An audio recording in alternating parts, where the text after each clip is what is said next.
I don't get that many super chats. Right then, go live! Yay! Working! Expert is working! Hello!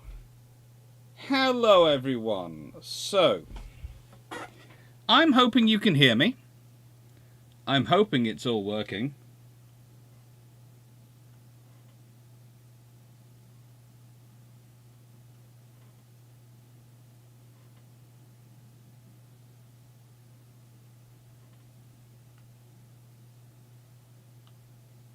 And currently I'm having fun with some twinkly lights, which are not supposed to be twinkling. But basically it's been one of those weeks. It really has been one of those weeks. So, that's mode 1. No. Mode 2. Mode 3. Mode 4. Mode 5. That's twinkling still. Mode 6. That's still twinkling. Mode 7. Some sort of twinkling. And mode 8.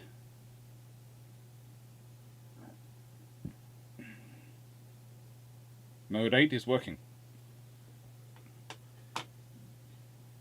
Mode 8 is working. Now, in good news, I found a bottle of Iron Brew. In bad news, it was one of these. And honestly, I'm down to this. So we will probably be shifting to some other liquid at some point during this live. Hey, caramba. I also will admit that I am mildly distracted because someone has decided to engage Naval on YouTube in what can only be described as an argument you do not want to get into, where he is posting memes in response. I'm not sure why this particular troll decided to try and pick on Drac. There's a real problem with picking on Drac on social media. He both has the time, the inclination, and the commitment that he will troll the trolls. Whereas I will just mute them and go, fudge it, or frig it off. He will actually start trolling back. And so far he has gone with the meme approach to this one. And yeah, they are suffering. They don't realize they're suffering, but they are suffering.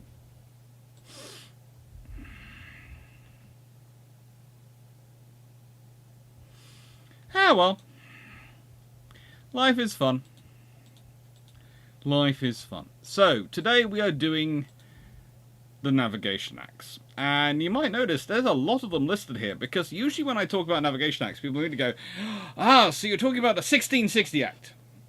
No, there's a lot of them. I could be talking about any of these.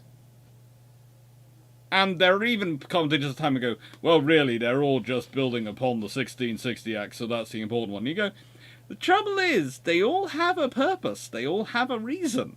And that's why I've listed them all out. There are literally, well, let's be honest, there's 8 I've got listed here, and I could have added in some more. It's gonna be fun. And I do apologise for it being slightly late. I also apologise for the fact that no recorded video actually went up on Wednesday. It's been a fun week. Sorting out... It's the usual thing of the last week of the month. It's the pay, whether it's coming in or not. It's the bills, because they still come in whether the pay doesn't come in. And it was honestly a mother and sister who were getting over food poisoning. And a dog who I swear decided it had food poisoning in sympathy to them. Or rather was going to mimic the food poisoning in sympathy with them. And also car. New to me car and its cost. It's past its service. It's okay. Volvo are happy with it. So I'm happy with it. It's a 22-year-old vehicle, but it's fine. It's going to be called Warspite, as I've already said, and it's a lovely looking car. It's passed, but it also needed all its brakes and brake discs fixed. It needed a seal on its passenger on the gearbox fixed, and all sorts of things. Which, let's put it this way, I could probably have done a fair number of them myself, and I would have normally done a fair number of them myself, but because they were doing the big bits, they've given me the small bits for free, so I've let the small bits, which I could have done myself, be done by them. Which is lovely. They're not going to do the tyres, that's going to someone else. If you live in my local area, you will know a company called Tadworth Tyres. And frankly, they are probably the only people I have ever known as a company who, when you turn around to Volvo and go, yes, I'm taking it to them rather than you, they go, oh, don't worry, they're experts. There is literally, in fact, I also, when I once said that to the local Ford dealership, they said the same thing. I'm not sure if you know of any other company which is so respected on a local level that the dealerships will not even quibble with you going to them rather than them from the level of they're experts. That's fine, go to them. I would really love to hear about it because Tadworth Tyres are really very good. Anyway, hello Felix B, hello John Shea, hello Michael Cooch, hello Peter Dawson, hello Jacob, hello Stephen Richards, hello Malaga, hello Byron Newman. Hello, Tanner Velka. Hello, Mark Harkness. Hello, Paul from Chicago. Hello, Calvin Gasberg. Hello, Blackburn Maximus. Hello, Wayne. And hello, Just Funk. And hello, everyone. So, hello, Seneca. I'm building a PC and the cabling is so tedious. It is, but you still want to get it right. Says the guy who bought a case which actually has spacing in the back for you to run the cabling behind everything and hide it all, and spaces for you to put the cable ties in, so you can keep all the cabling together. So after new parts of chips, how much were new? Not that much. Although I was very pleased to learn that the cam belt had been replaced at 64,000 miles, which was only a couple of years ago. Because whilst it's old, it literally I literally have picked up the car which has had one lady owner. You know, that mythical car. I've picked up that. I've got that. The one lady owner for roughly 20 years who took it to dealership maintenance every single time. Had a Volvo. I'm not sure what she's turned it in for. I daren't ask, but yeah, that's what I picked up, and it's touch wood. It's looking very good. It's gonna, once all the parts, everything's done, service is gonna cost me $1,000, as they predicted it would do. They did estimate. They said, look, the basic service is going to be $400, but we're probably at its age. It's probably going to come in at about £1,000, so it's up to you to decide whether it's worth it. And I decided it was. Anyway, hello DG40. Hello Jacob. Yes, I did get the Holy Grail car.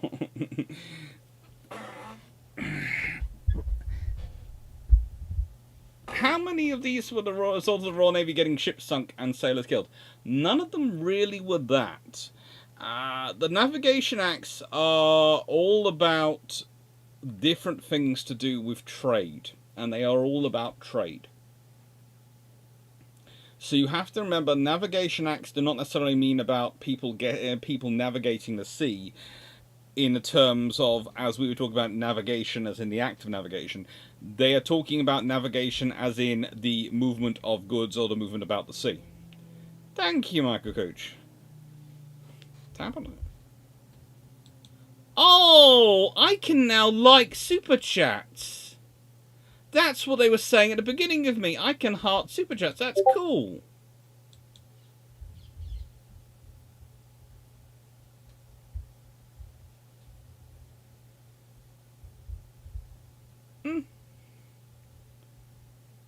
And just look, there was a commercial where an old lady turned out to be a Hungarian with a penchant for rallycross. Yeah, to be fair, this is the second such unicorn car, Holy Grail car I have had. The first one I got was my blue Subaru, my first ever Subaru, and the lady actually, this is the true story of me getting the car, is that I turned up and I was talking with a lady, and there was a brand new Subaru parked in the drive, and there was an older one, and there was a couple of people around who were who were interested in it, and there was a very nice dealer, and but the old lady was there herself, and I was just chatting her, going, well, I'd really like it, but I only have this much, so I can't bid with them, and she seemed to like me, so she basically turned around and said, yes, but you're going to take care of it, aren't you? I went, well, I always take care of my cars. And I picked up that car for about 700 quid. So yeah, that was a lovely car, and that car I only ended up having to get rid of because its gearbox eventually broke, and to replace the old, and this was the second generation of Impreza wagon. So the estate version of the Subaru Impreza, to fix that, the quotes were coming in at roughly £5,000, and the car I'd paid 700 for, and so it was not an economical repair to do, so I changed cars, and that's actually started off my current run of cars, where I've had another Subaru. No, I think I had my first V40. And my first V40... Was that before or after? No, my first V40 was before that. Because I went Vauxhall Volvo V40, then Subaru, and then Subaru V40, which went back within a week after the mechanics looked at it and went, it's got rust in every single corner, on every... or it's got structural rust in every single point. How did this pass its MOT? And then I had a few months gap, and now I've got the new Volvo. Alright. So, we're just doing questions while everyone's getting here, because I know we're running a bit of time. How, Alexi? Well, yeah, we'll go for Alexi.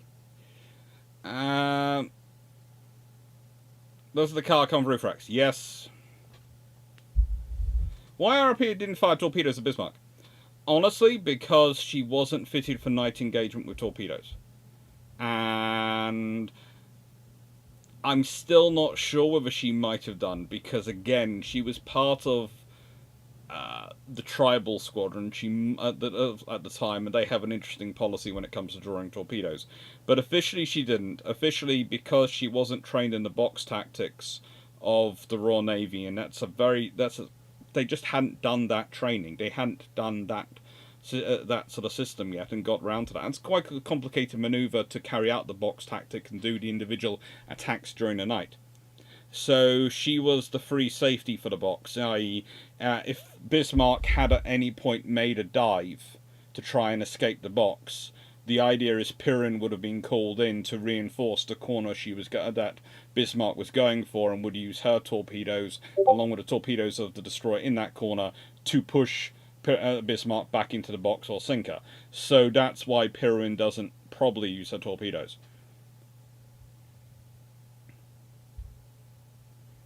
No worries, 96 everyone. Family comes first. Not in Tenerife, Felix. Wait, that's so sad.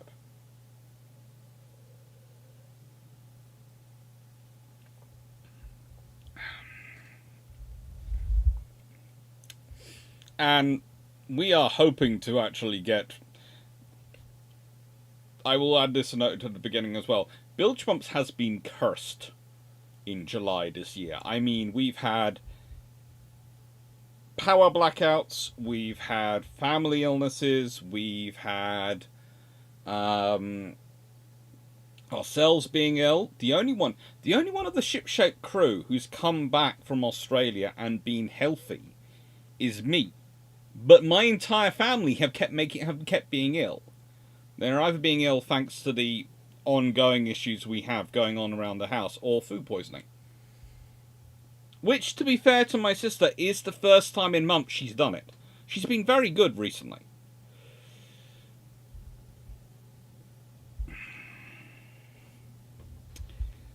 But, yeah, so hopefully we record Bilge Pumps tomorrow.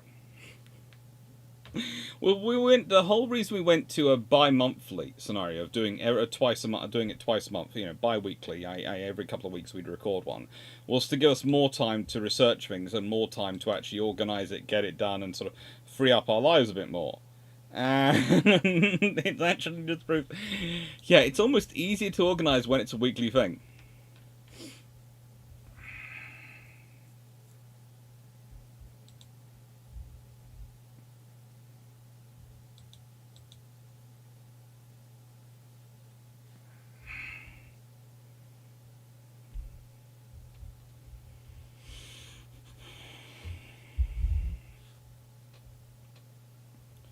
Black Maximus, if you want to look up massaging core detail, there are videos on the channel which about the small tube 28 knot Queen Elizabeth armed with 3 twin 18-inch turrets. No, I think I've done a 3 twin 18-inch gunship, not just the 4 twin. I think I have done the 3 twin turret 18-inch gunship on UAD. I seem to remember doing it.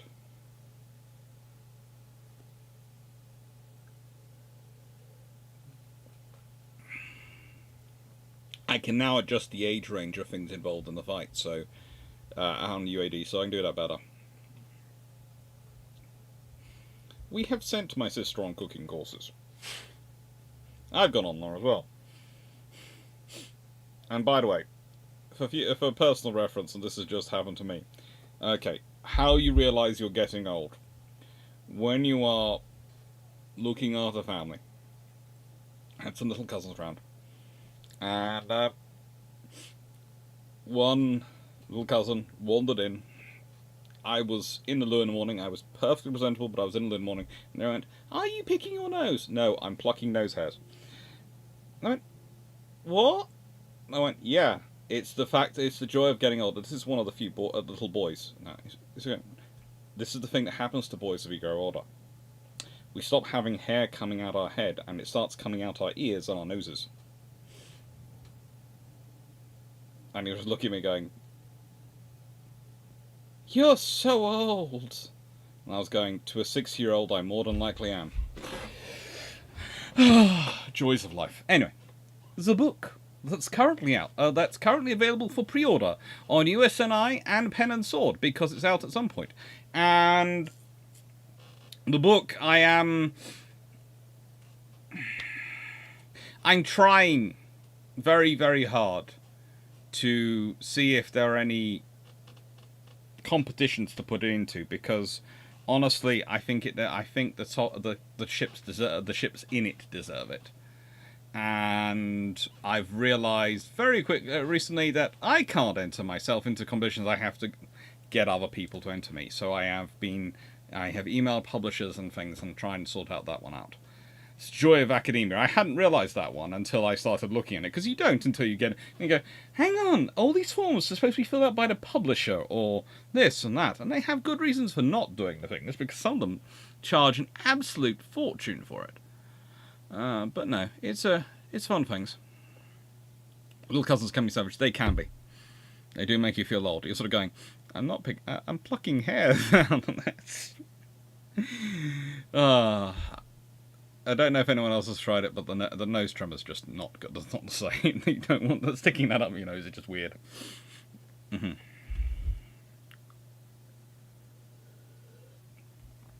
When is the post-Oz Trip Trafalgar game happening? It's probably going to be. We'll hope it's going to be out on the 21st of October. It hasn't been recorded yet. That's part of the reasons we're having a discussion tomorrow. So while I'm doing admin, I'll just push it back a bit. So what whilst we're sort of, we've got these things to sort out, and we'll go and have a meeting. But again, they've all been ill. If you've been following Gareth at all, John Bull, as he is on Twitter, Garius on various things, lovely, but has been absolutely since he got home. Drac himself has had fun. He's had constant technical issues cropping up, and there's poor Dan, who think at a few points has been close to collapse. Hello, everyone. It's been fun. So our plans for doing things in July have kind of collapsed, and now we're going, can we plan for August, or is it going to be September? It's going to have to be planned for one or the other. But I'm away for a week in August with Justin Craig, doing a revision centre. If anyone's doing A-level and GCSE revision and are interested, Justin Craig runs some very good summer camps. Please note they're summer camps, not summer revision centres. There is a small difference. I have to lead sporting activities in the evening. So, we can all imagine what that's like. Last year I did tug of war, and rugby, and hockey, how to light a campfire, how to do popcorn on the campfire, how to make s'mores on the campfire, because apparently no one had taught these kids this, and this was just distressing to me. I don't know any many levels. And how to make campfire coffee or hot chocolate. These were all important things which I felt they needed to learn. So, yeah. Evening activities led by me. Also, I was challenged by a lot of them to games of chess and Risk. And they did not enjoy it. They let me get Australia to begin with in Risk, and that was just terrible. Did teach the muckers as well. Yes, I taught the muckers. I had a board with me. You know, it's fun stuff. It's fun evening activities. They do a lot of revision during the day, and in the evening I keep them happy. And then they go to bed in. It's the one at the centre I run. It's All Nations Christian College, where Justin Craig sets up, which is a missionary school, and it is a beautiful, beautiful campus. And it is a lovely centre in the middle of the Hertfordshire countryside. And, yeah, it's just gorgeous. My cover, no more nose hair stories. I'm leaving them there. That was it. It was a savage thing. And I was playing my nose. I just remembered it went, yeah, I'll shut up. Nobody wanted to play. We didn't have a big enough Battleships board. No one to play that one with me. Anyway. Yes. But mainly that's because the Wi-Fi there and the phone signal are terrible, so they have to learn to use other things. The difference is, I know where the Wi-Fi works, and I know where the phone signal works, because I go there every year. They don't. And by the time they learn it, it's usually Thursday night, and it's too late, and they're having fun.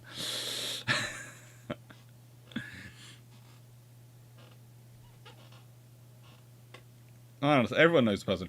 Yeah, this is why you do not give me Australia from the beginning. I had Australia from the beginning, and I then basically took over South America. And from that point, it was not long before I had Asia, and then it was the last remaining opponent I had was one of the tutors, who was putting up a brawl fight in Europe. A brawl fight. It was all the kids were rooting for him. It was brilliant. Really, in a movie, he should have won, but in real life, the 10-to-1 superiority of numbers and the sheer weight of firepower I was deploying overwhelmed him.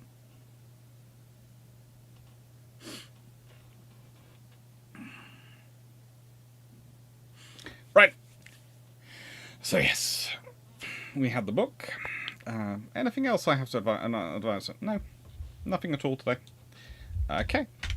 So, this all starts off with the War of the Three Kingdoms, aka the English Civil War, that's sometimes referred to, but when you consider it involves Ireland and Scotland, and quite a lot of other players get involved as well, it's more appropriate to call it the War of the Three Kingdoms.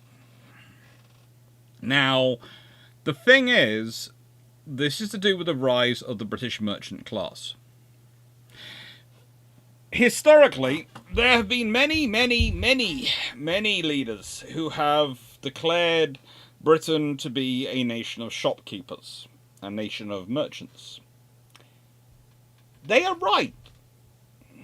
But that means that as things go, merchants tend to have a very pragmatic approach to international relations and economics. Leslie, the point is with this, and the legacy of this war, is that it changes the balance of power in Britain.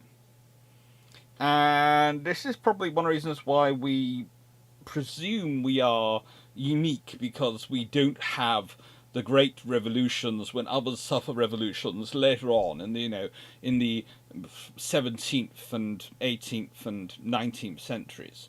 When they're having their revolutions, we British, we stand apart.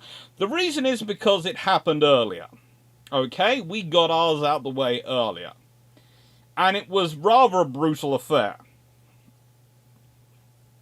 If you look at it, there are no half measures. This is the entire country fighting each other over several points of principle and a lot more points of practical. And mostly it comes down to who has the right to decide to spend what. This is one of the interesting things, hi Jack Ray, about this particular war. That the vast majority of the fighting can be argued to come down to who is going to be in charge of what spending. And that's the difference.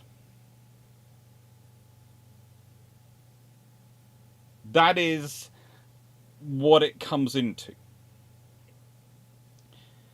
And the difference, therefore, you get, and this is important to remember, the difference, therefore, you get in Britain is you get a focus on the economics of warfare far earlier on. As we often talked about with certain generals in World War II, both Allied and Axis, some of them do have a policy that logistics is something which happens to other people. Now, some of them are lucky and they have a staff which compensates for this. And so logistics might be something which happens to other people, but it happens to their plans as well because their staff factors it in.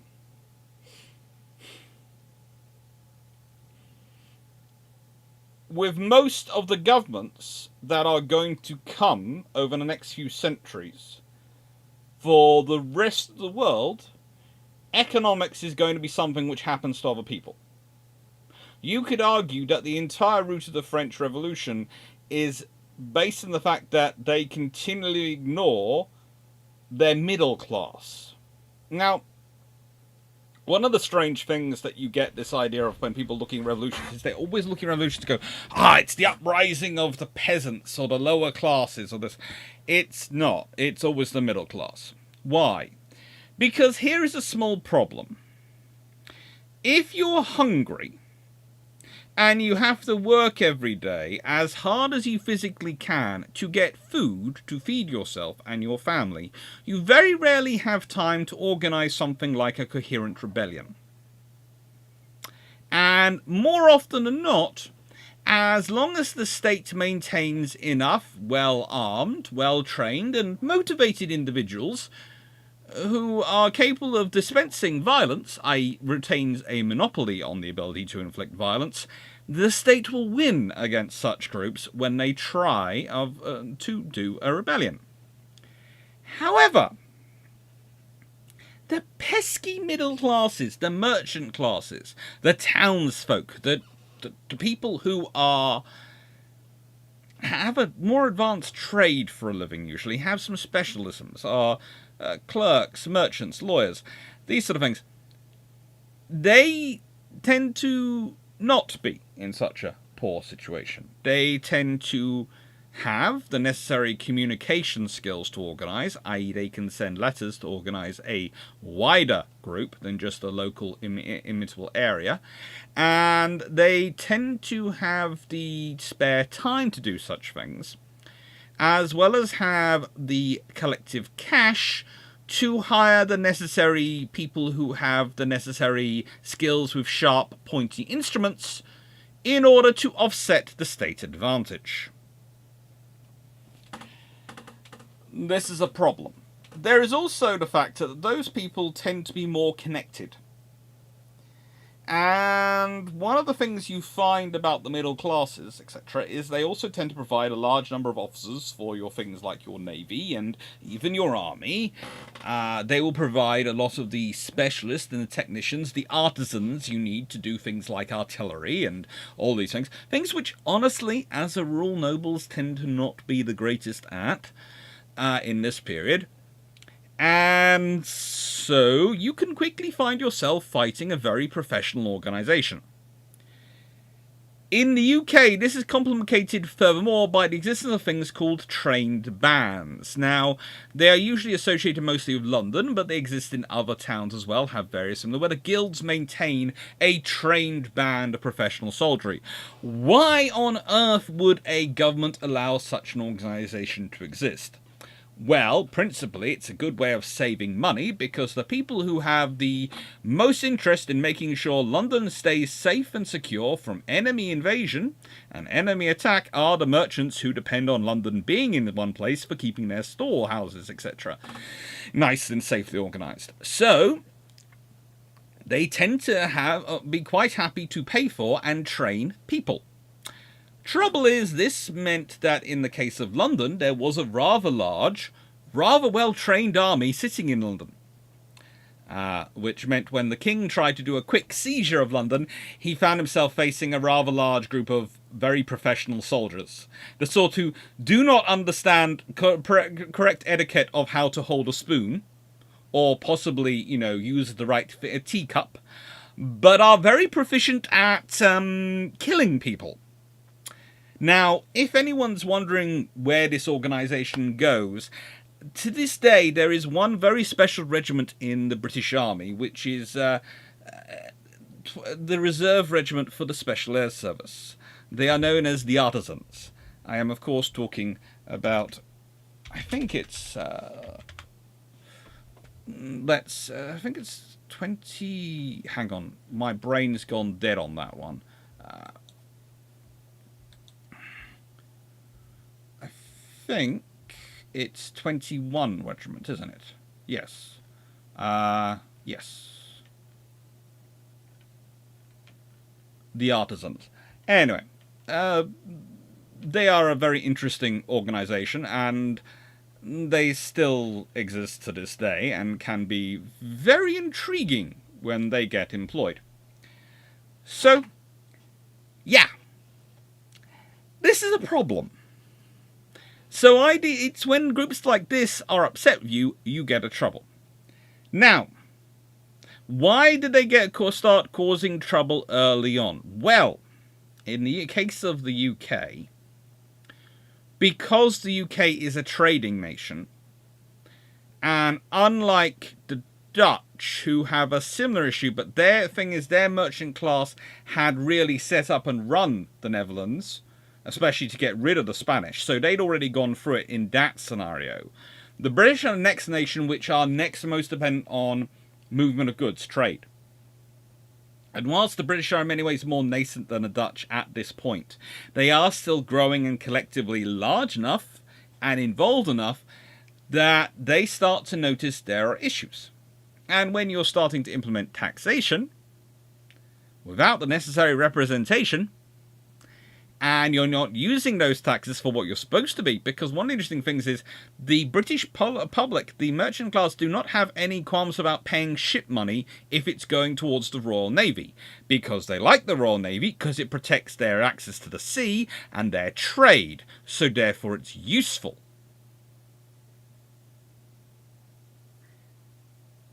However,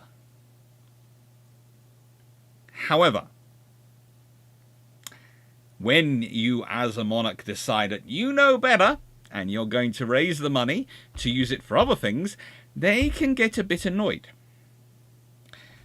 And I would say one of the other causes of this war is when, of course, there are problems in Scotland and there's a need to put down a rebellion in Scotland and various other issues, and issues in Ireland as well. At the same point, a king they can't trust to use the money that's supposed to be used for the Navy to pay for the Navy. Are they going to trust him with being in charge of an army if they pay for it for him? Or are they going to worry he's going to use it for other things? So the Civil War happens, and eventually we end up with the interregnum, i.e. the period when Britain is ruled by a Lord Protector, so styled so he can claim he's not monarch. It's kind of like Augustus calling himself a Caesar rather than, or an emperor rather than king. It's important differential on that front. Anyway, so you get to the initial period, and one of the first things they notice is that the Dutch have been getting involved in a lot of British trade, especially as the war has damaged the British merchant fleet. And to protect Britain and to try and strengthen the British merchant fleet and the power of the British merchants, they decide, the Rump Parliament, which is still around this point, to pass the Navigation Act. And this restricts ships trading in the UK, wandering around the UK, to British ships, or English ships.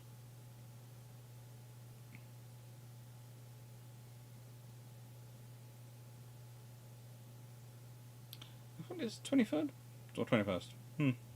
Anyway.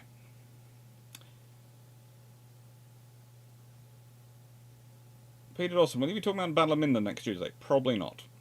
I'm talking about cannons for ships next Tuesday.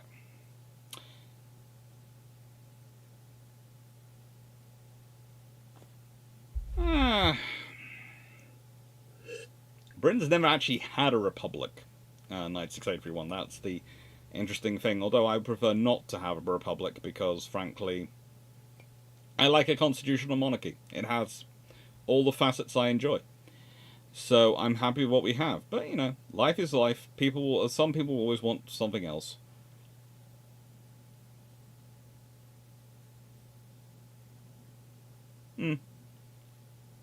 Hello, Will Atkins.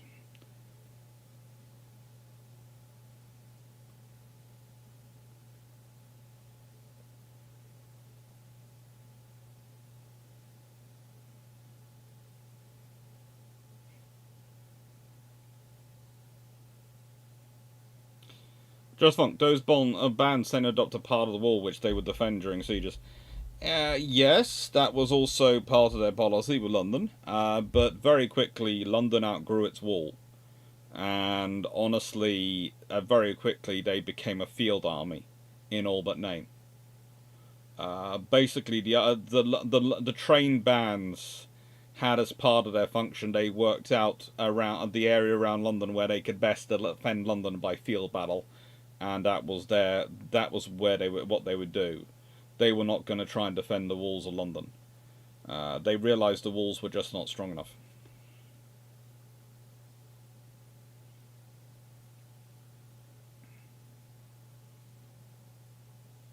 Ian's Morrison, Augustus got himself princeps in his lifetime. Yes. But without getting into too much detail.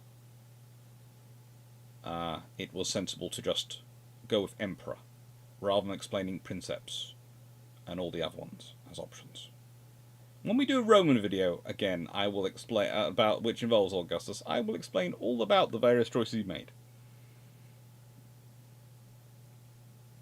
Right, what does Lord Protector? He spells your doom.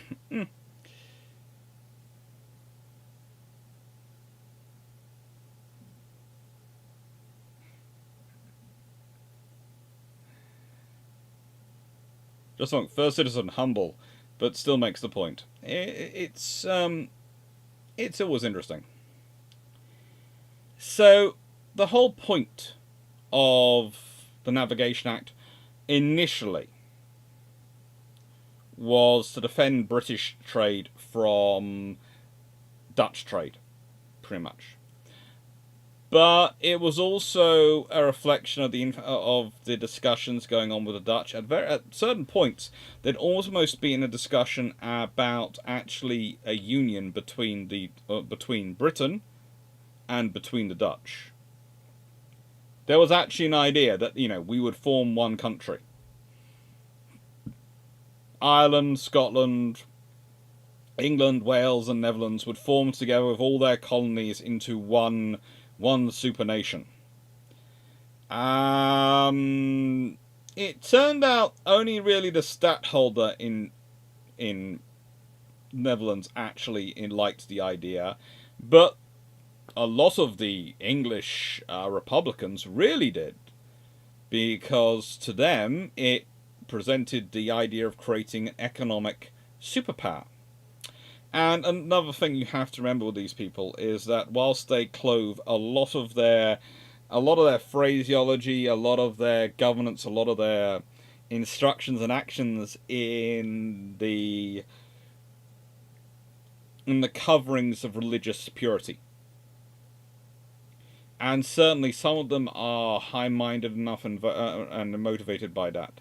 But they are also pure merchant class.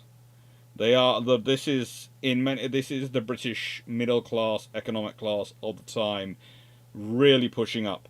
Now there's also enough of the lords as part of it as well. And one of the things you always have to remember is that we talk about several of the big battles, but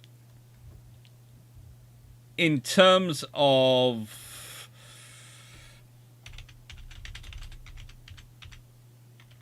the battles in the English Civil War, part of the War of the Free Kingdoms,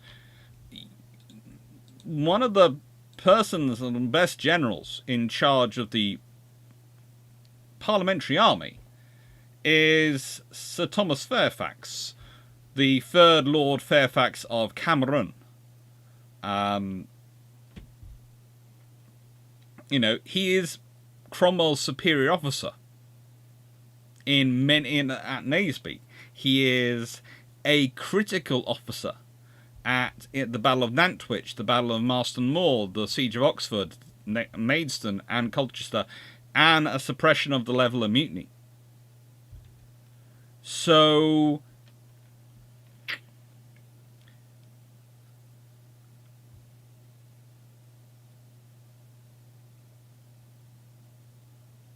he is critical. There are a lot of very senior officers on the side of Parliament who are part of the nobility, theoretically. So it is not a pure nobility versus middle class thing. But there again, that's the reason, is because of there are some nobles who are looking to Europe as a model and trying to turn Britain into a European country at that time.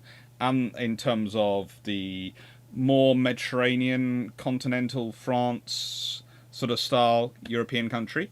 And there are others who, for various reasons, are looking more to the Dutch model and the German model, and see the merchant class as being important. There are many nobles who are very, very rich thanks to the wool trade, and they are not happy with the idea of all the things which the king is doing, which are impeding the wool trade.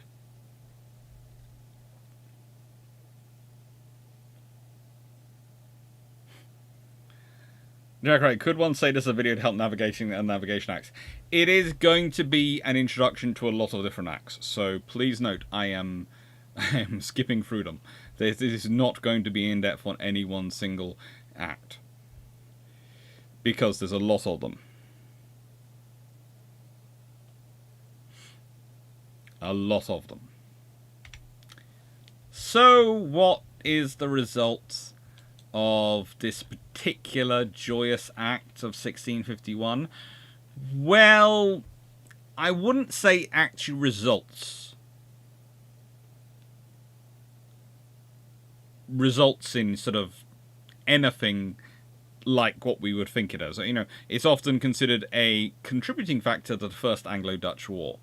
But considering the percentage of Dutch versus English trade in that scenario, or rather Dutch trade relating to the English commercial, I don't really consider it as a move on the Dutch for that part.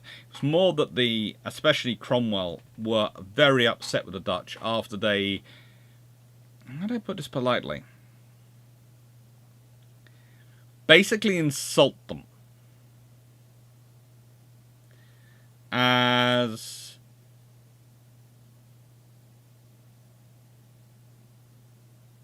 when the Dutch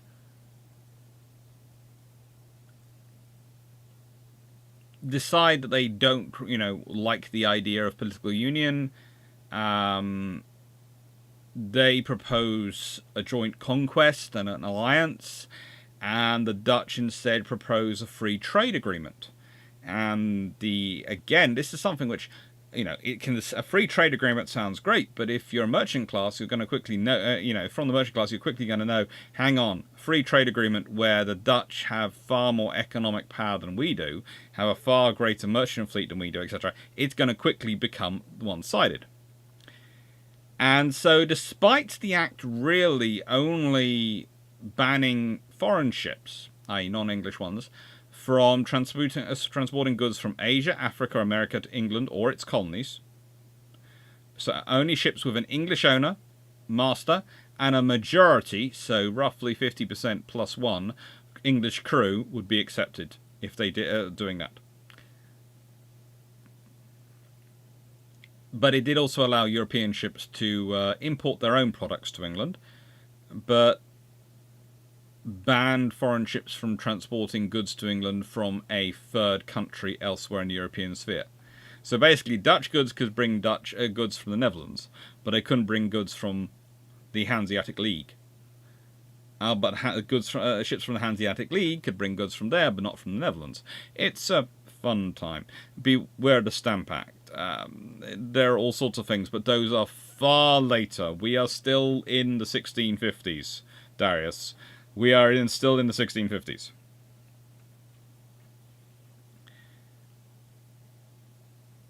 Now, Peter Dawson, what was the king doing that war impeding the wool trade?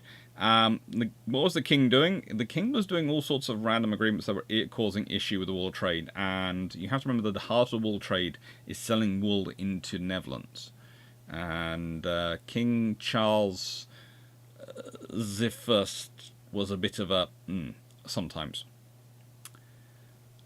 Now, the First Anglo-Dutch War results, and one of the interesting things about this war is that the Royal Navy, or rather what will become the Royal Navy, the Republican Navy, the Navy of Britain, Navy of England, really does enjoy fighting the Dutch. They do very well in European waters. They are dominant in home waters, but they do not have the logistical reach or understanding to project themselves further. And so the Dutch really do mop up abroad. The Dutch really do well abroad. And it's the first thing which causes issues, because the Dutch have been part of the setup of the English colonies in America from the beginning. They've been an important part of the trade for the English colonies in America from the beginning, because the English have only so many merchant vessels. Now, this is an interesting war because it's defined often, in terms of the First Anglo-Dutch War, as being a military victory for the English, yet being a Dutch political victory thanks to what they achieve at the Treaty of Westminster. I would myself say that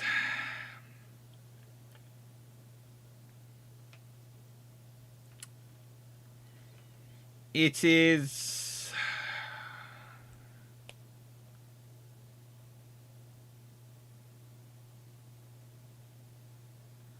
a mixed bag.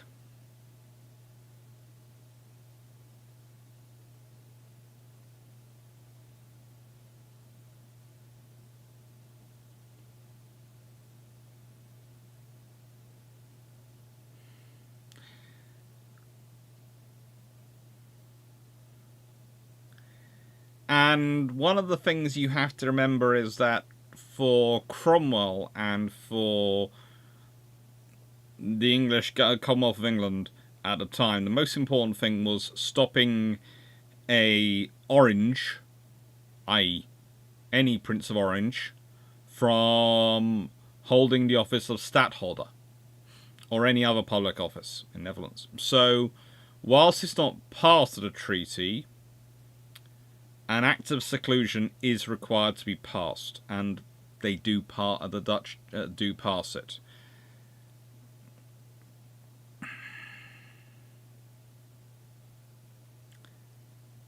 It's one of those. It's one of those interesting things that basically you have the first Anglo-Dutch War, and then later on you'll have the second Anglo-Dutch War, and eventually the Dutch will actually implement it after the second Anglo-Dutch War properly.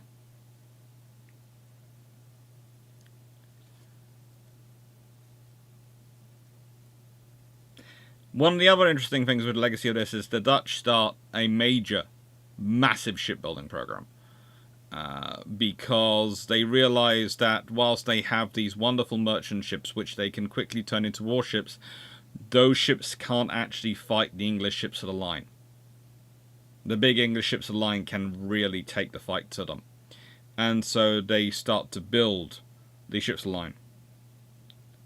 And the interesting thing for the Dutch is that they forbid their admiralties from selling off these new ships, so they can't be bought by merchant ships to be converted into large merchant ships.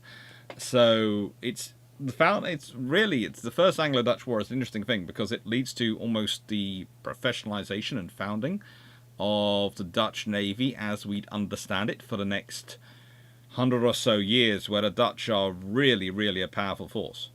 So yeah, it's kind of like a lot of events in history where they lose a war militarily. Politically, I would say it's actually more of a draw than a victory for the Dutch. But it depends what you're putting as the end goal for the English. But long term, it leads to major renovations and improvements.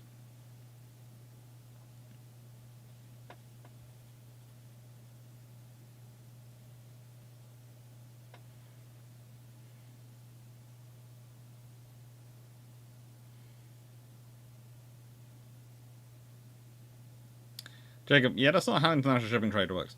Not how shipping trade today works, definitely. Ships of X only allowed to transport from X, that will hurt. Yeah, most of the trade, actually, one of the things I'll be getting into, of course, is the Atlantic Triangle, etc., later on with one of the acts. The fact is, most trade is, to an extent, triangular, or multi-poles. And again, you're doing something which is going to favour he's trying to favour English merchant vessels and the creation of English merchant vessels.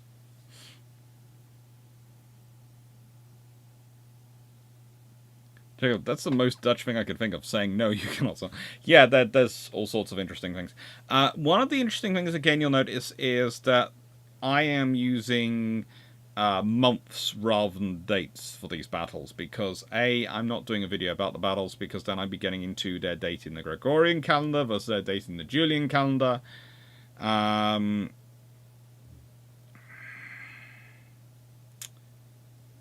the whole issues that caused. So yeah, we're just not getting into that. So I'm just skipping around it by where I don't have to. I am just putting a month, okay? So you know that's the Battle of Texel from August 1653. I do love these. So then we have the Navigation Act of 1660. Now, here is an issue, because Restoration happens. Yay! We have a king again! Well, the real reason we have a king is because, frankly, after Cromwell dies, Richard Cromwell is no Oliver Cromwell, his son. He's just no Oliver Cromwell. And basically, we have already set up what will become the basis of a constitutional monarchy, but we need a constitutional monarch. And it's not quite got there, let's be honest. The monarch's power is still more than ceremonial and more than informal. And the monarch has a lot of informal power, but they realise their real power, that if they will only ever get to use those things once. Because no matter how good a scenario, let's say if the monarch in the UK, someone came to power and was trying to turn the UK into some sort of authoritarian dictatorship, and the monarch used their power as commander-in-chief of the forces to stop that and prevent that, which I have no doubt someone like Queen Elizabeth II would have done quite happily. But the thing is, they would only be able to do that once, because once they've done it, everyone would go, yay, we're so glad you got rid of the authoritarian dictator, yay, thank you for doing that, yay. And the next generation, within about a few years, Parliament would pass a law which would make it impossible for them to do it, because they actually exercise some of their power. Which is an interesting scenario, because some people go, oh, we should get rid of that power already. And you go, no. You want them to have that power, because they're not going to use that power on a whim. Because they know once they use that power, they're getting rid of it. But basically, that's a Hail Mary power card for the UK. If we do get someone really, really bad in charge as an authoritarian dictator, or trying to head that, of any colour, any hue, they have the power. They can theoretically organise that coup. Or give those orders. And dissolve Parliament, and they can do that. There is enough tradition, enough legitimacy in the unwritten constitution, they can do it. But they'll only ever be able to do it once. And they know that. That's the interesting thing about the British monarchy. They understand that. They know they cannot use these things on a whim. So it's useful.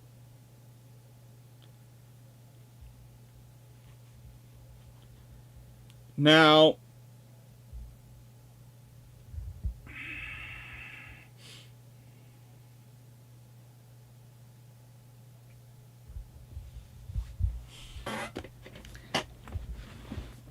Navigation Acts of 1660 is what is passed when we now have a king. And theoretically, restoration, all the laws of the interregnum, i.e. the period between the monarchs, is disappeared, because theoretically it disappears. It's no longer there. And in reality, they start quickly implementing these laws again. So, as it applied to ships, vessels had to belong to people of England, or built of, and belonging to people of English possessions, i.e. colonies. Crews had to be 75% English rather than majority. Captains were required to post a bond to ensure compliance and would recruit the funds upon arrival. Now, there is a debate as to whether this is back at their starting port or back at the port they're supposed to be going to. It depends, I think, on where they're going. It really does depend on where they're going. Now, as it applied to cargo, it created this thing called enumerated commodities. They could only be shipped to England or other English colonies. So, sugar, tobacco, cotton wool, indigo, ginger, fustic, dyeing woods.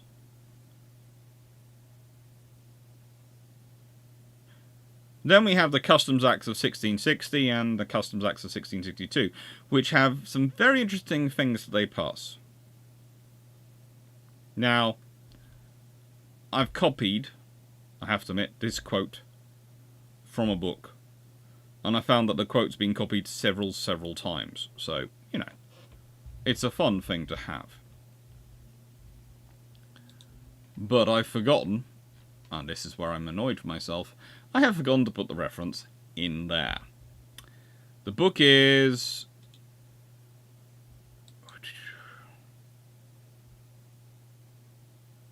yeah.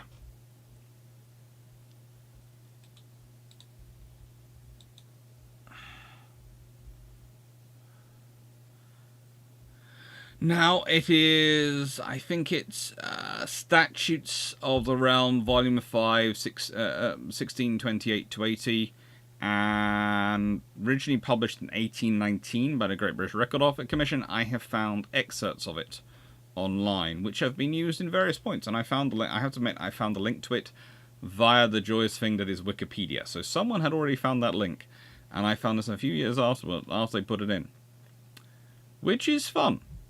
Because, I have to say, British history .ac.uk is not always the easiest site to go and hunt down things on. So when someone has already done the work for you, it's rather nice.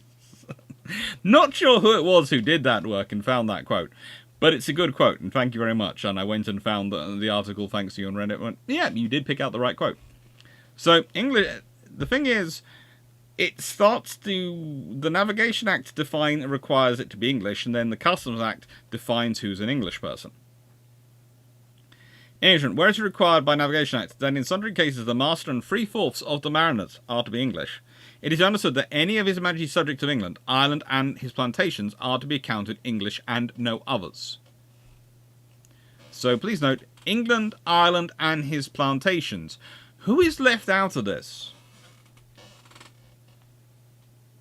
Wales is probably included under the England, because Wales is part of the English parliamentary system by this point.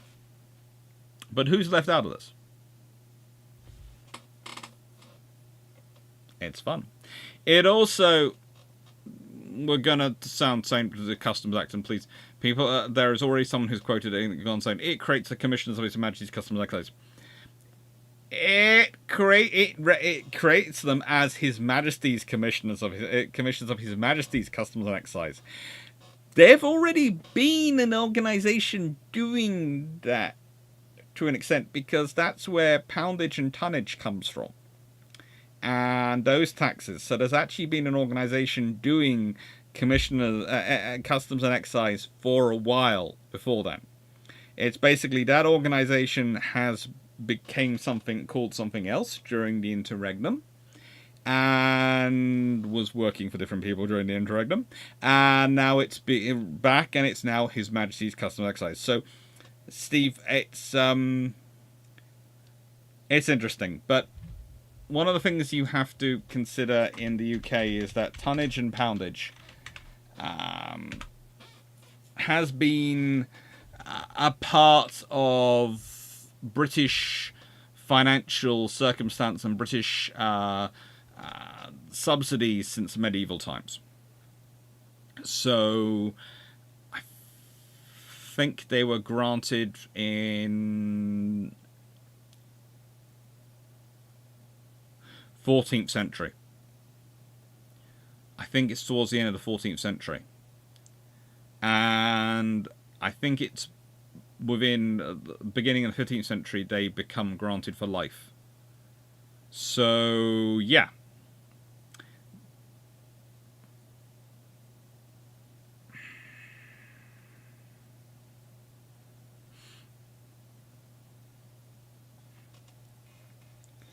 It is also, tonnage and poundage is one of the issues with wool that the king caused, because James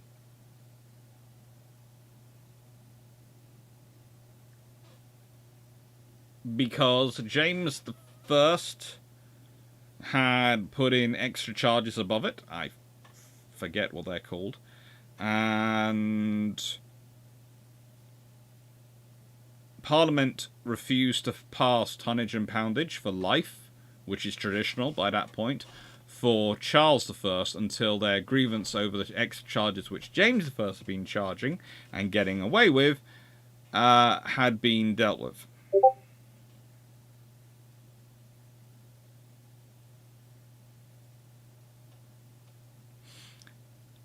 Thank you. The sound sounds better. I have no idea why. But thank you, Paul. I will also turn off noise and notifications. Oh, how did that go? It's fun. It is fun.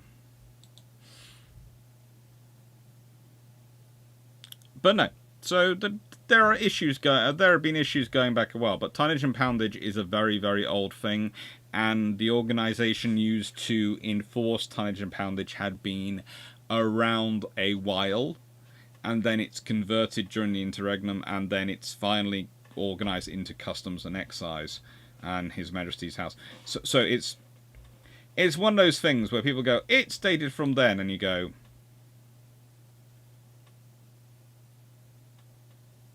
is it? It is. Yeah.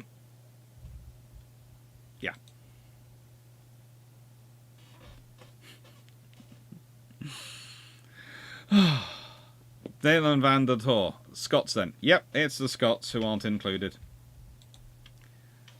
And, well, 1660 Navigation Act doesn't really cause too much trouble. It's not much worse than the 1651 one.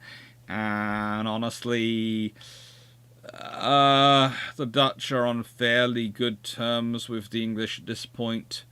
You know, they've helped Charles II come back to power, so they think they've got good details going on. Unfortunately, 1663 happens because Charles II quickly realizes that if he's going to keep the throne and set the throne up for a long time, he needs to keep the merchants happy. And the merchants want to put this law through. Now, I have got a little diagram here, which is from modern container handling.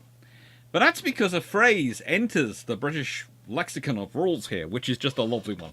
It's called transshipment. Okay? So all goods, pretty much at this point. Now, not only do all goods which are going to English colonies have to be in English ships. They have to come from English ports. So, what you have to do is you have to import the goods from the Netherlands to, let's say, London. Let's say you're going to use London as your port. And then they have to be offloaded onto London Dockyard, inspected, taxed, and then they reload onto the ship to go back across to America. Now, for some reason, this starts to cause issues. This is why when people turn around and go, it's the 1660 Act, which is where the starts of the problems of America arrive. And I go, no, because that's basically the same as the 1651 Act. It's the 1663 Act.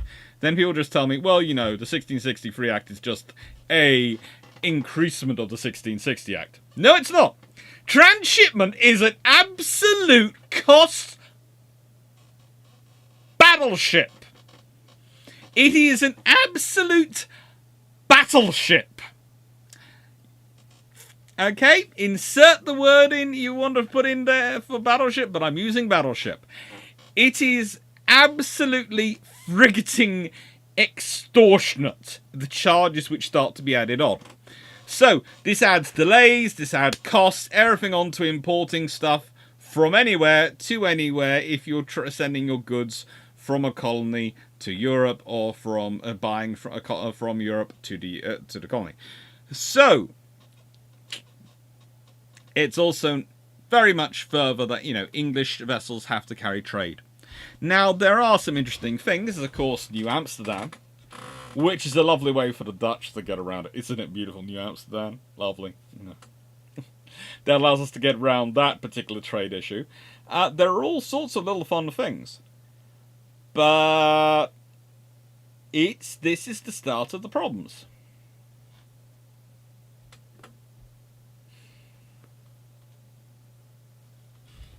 Excellent. Honestly, this Navigation Act sounds like a lot like current American shipping acts.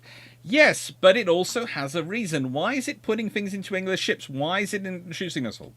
Because of two things. One, it's going to massively benefit English merchants.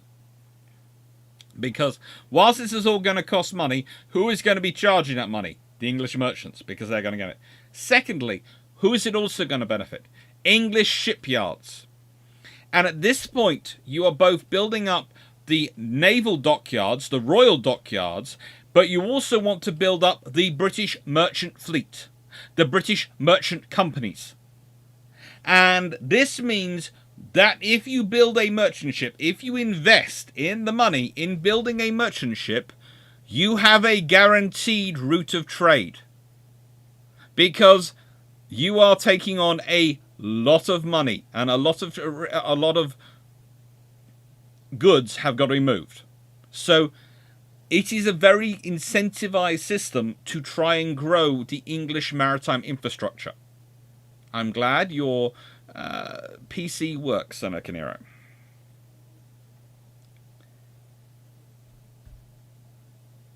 James Morrison, the Jones Acts are Navigation Acts are never repealed. The Jones Acts are Navigation Acts put in place for the same reason. And if you go and watch Sal on, I think it's what's up with shipping or something? Why do I'm now forgetting his channel. That's annoying.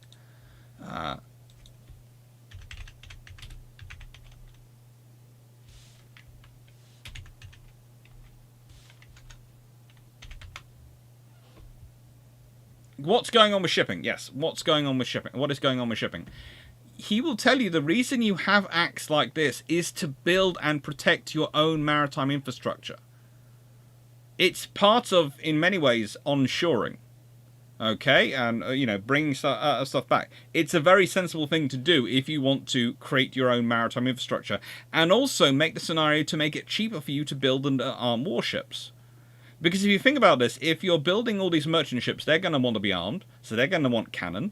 You're going to grow your merchant crews, your merchant sailors, which are important for your pool of sailors, because they're going to be important, because at this point you still mobilize a fleet and you recruit from your merchant sailors to man your naval fleet.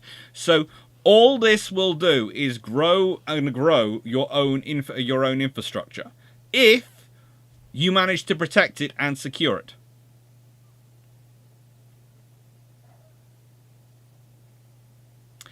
So, this is fun. This is good for the English merchant class. This is going to give them a lot of money coming in, but it's also going to give the state what it needs. What does Britain need? Britain needs a strong navy. Britain needs a strong maritime industry. This is what they're trying to build up. Now, the thing is, very quickly, that maritime industry will expand far beyond the North America trade. Very quickly, it expands far beyond that. But we don't need to worry about that. What matters is, at this beginning point, it's what gives it the necessary legroom for investment. As H.S. would point out, this is where Bristol, Gloucester, Liverpool start taking off.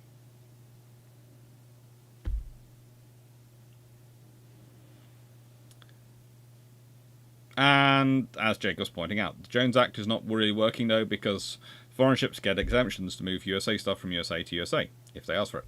Yeah. That is the thing. The British were not, the English government were not in the business of granting exemptions. In fact, it was very quickly what caused, asking for exemptions, basically, it's very quickly what caused this. The Second Anglo-Dutch War, which is not as good for the English, and has, of course, things like Medway in it, which is just really not good. But, Medway raid aside, and the English government's very silly actions, in terms of not mobilizing their fleet, and yes, Pepsi has come out. We have run out of iron brew and I need liquid to keep talking. Well,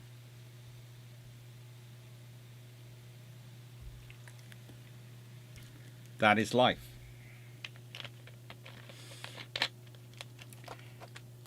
And this is another thing to think about, because the English and the Royal Navy in many ways get schooled by the Dutch, who have implemented, have had time to build those proper warships and have implemented a proper battle fleet. And one of the interesting things that you have to consider is that the British are both building up their trade and get schooled by the Dutch in terms of fighting naval battles. And they have to grow and develop logistics. They have to grow and develop capabilities of command structures. And a great amount of the professionalization of the Royal Navy happens in this period fighting the Dutch. Not the French. The French are who we fight with on a regular basis. The Dutch are who we go to learn from. Usually fighting each other. There is a reason why probably one of the most scary forces in NATO is the Joint Anglo-Dutch Amphibious Task Group. That is a group you do not want turning up anywhere near you. Royal Marines from the UK and the Netherlands combining together in a joint, technically commando infantry brigade, but honestly they have a habit of acquiring all sorts of interesting things and turning up and doing nasty things in your littoral regions is not what anyone wants happening to them at all. Well, a Second Anglo-Dutch War, which results from various antagonisms, but also partially the 1663 Act, certainly, and the problems of actually enforcing the 1663 Act are a learning experience for the Royal Navy. Medway especially is a learning experience for the Royal Navy, because from that point onwards, you will never get till probably Scapa Flow in World War II another scenario where the Royal Navy is at the level of confidence that it doesn't have a proper security going on. And the trouble with Scapa Flow in 1939 is they thought they had till 1942 and they didn't realise quite how badly their defence had worn down. If someone had realised and actually thought about it earlier in the 1930s, they would have been pouring concrete earlier in the 1930s.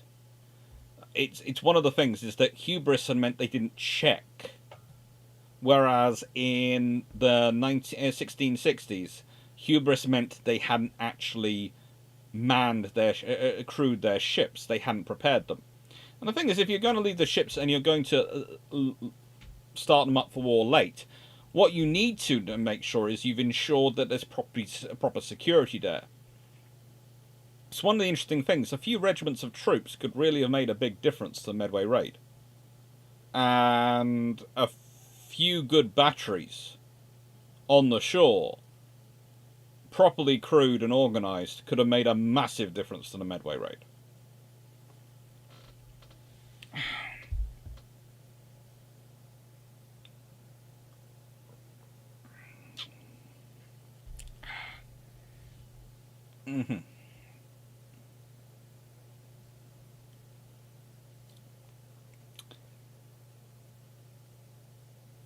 As Trevon is wondering, yeah, the Jones Act is a bit weird as it seems to prevent inter-USA cruisers always having to stop in Mexico or Canada or small Caribbean island.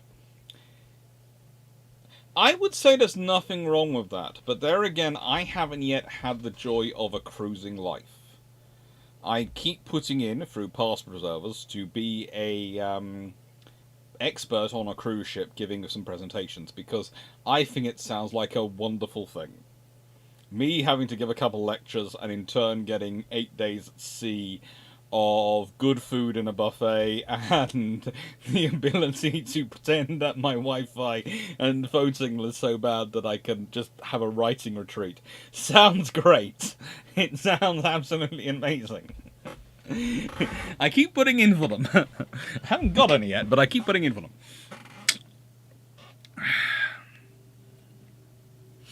It doesn't help there was also a plague and a fire in the war. Yeah, that does cause issues for the British. But to be fair, those are issues of things that they... you should have accounted for some of those issues.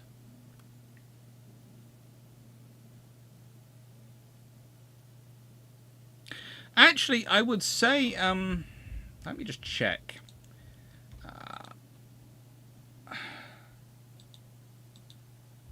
Let's see. Because if I'm not mistaken...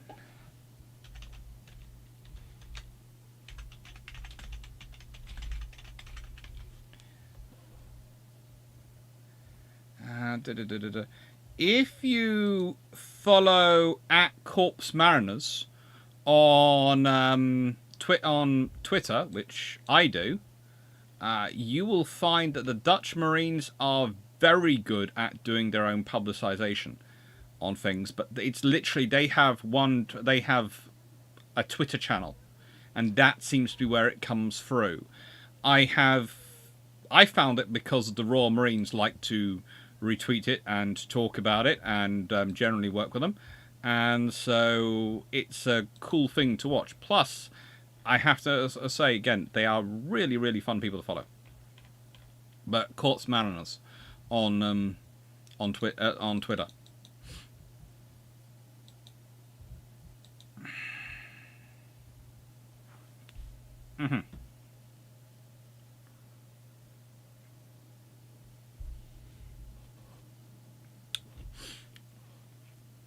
And actually, they do produce. The good thing about Twitter is it translates tweets, and does do that okay. but also they do some stuff in English language.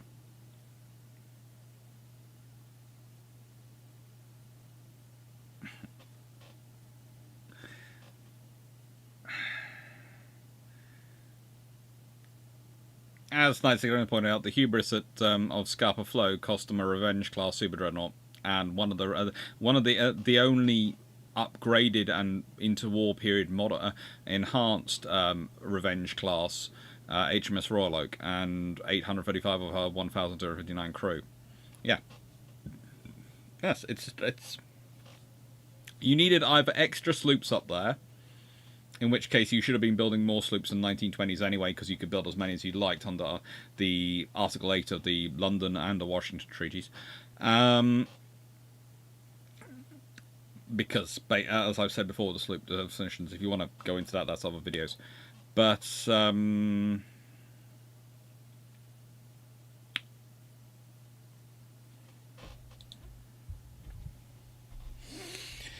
it's...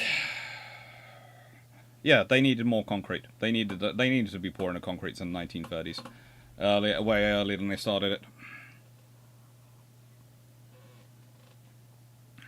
Hi, Dan Freeman. Michael, a Dutch invasion of Britain sounds almost implausible. It does, but it's already happened. Because, let's be honest, William Orange was technically a Dutch invasion of Britain. But it was a Dutch invasion with the support of the British Parliament and the support of the Royal Navy. But we'll leave that to one side. Right, you follow a lot of people on Twitter. I do. I have to admit, I do follow a lot of people on Twitter. I'm always, it's basically, it's one of those things of, I have only roughly 1,600 more followers than I do people I'm following. Because I basically, as a blanket rule, follow every historian I see on there and every interesting organisation I see on there. I do quite a lot of collating of my feed.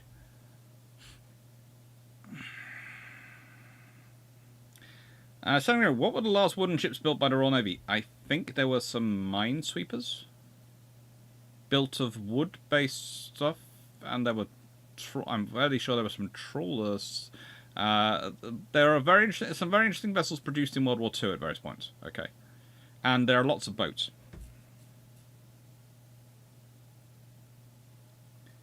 I'm not getting into the whole Twitter X thing. I'm just not doing that one.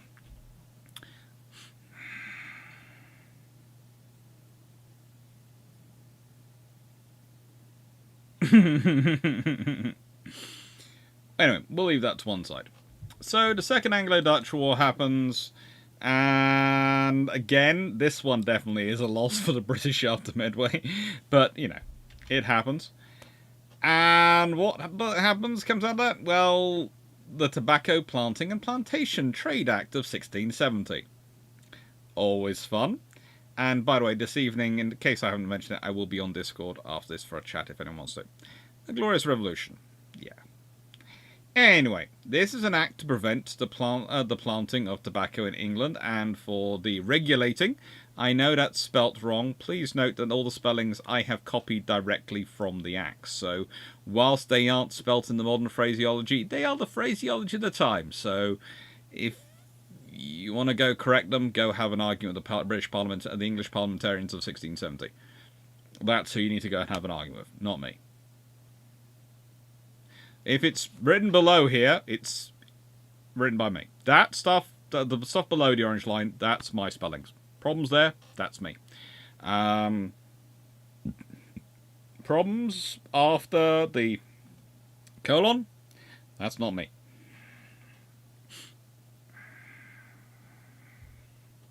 Just not me.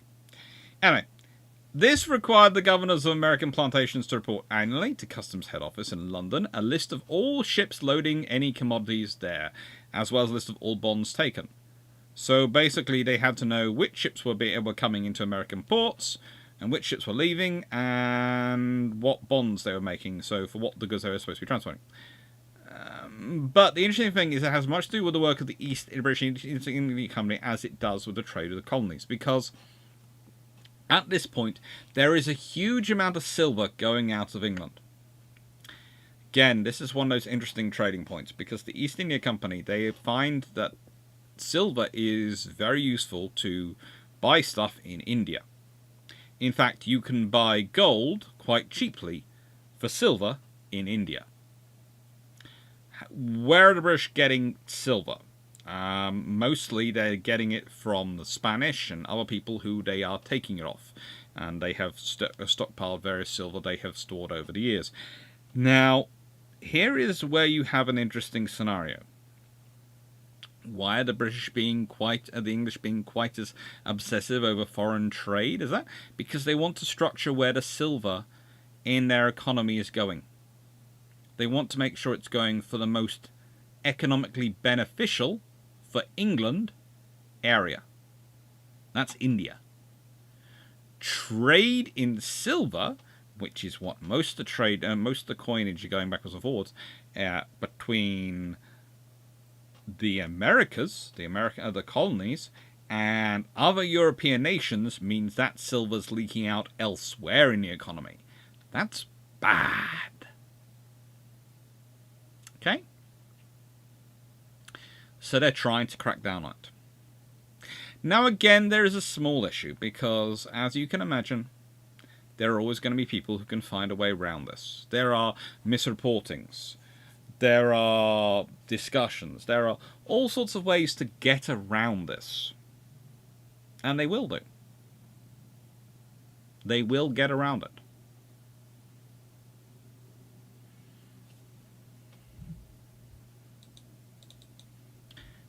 But this is also the starting point for things becoming more centrally organised. It's going to lead to more down the road, but it's the starting point of things becoming more centrally organised. And I will add something. The long patrol for this video will come out on Wednesday. Well, remember, the long patrol for this video will come out on Wednesday. Next week. I will record it, and it will come out on Wednesday next week. The video that's coming out on Saturday is going to be what would have been Tuesday/Wednesday's video this week.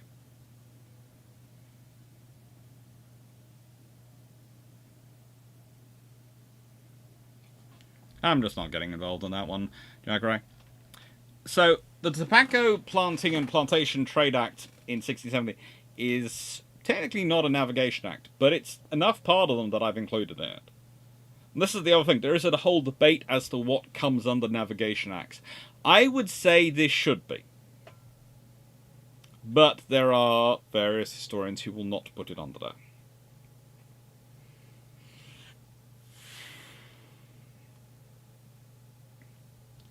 Now, one of the things that the Dutch did gain out of that Second Anglo-Dutch War was they obtained the right to ship commodities that were produced in Germany, that heretofore had been sold in England by the Hanseatic League. They were the only ones allowed to bring them in. Were now allowed to also be sold by the Dutch, as if they were Dutch goods.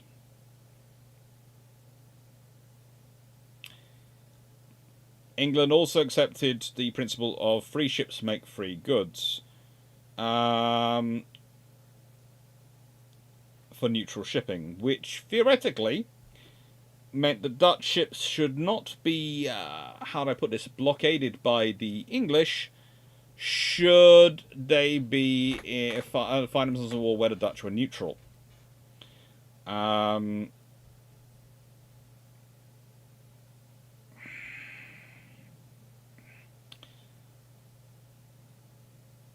Now, what I would say in all this is that there is a differential coming here. At this point, England and the Dutch are roughly equal. And so the Dutch can do this. After, well,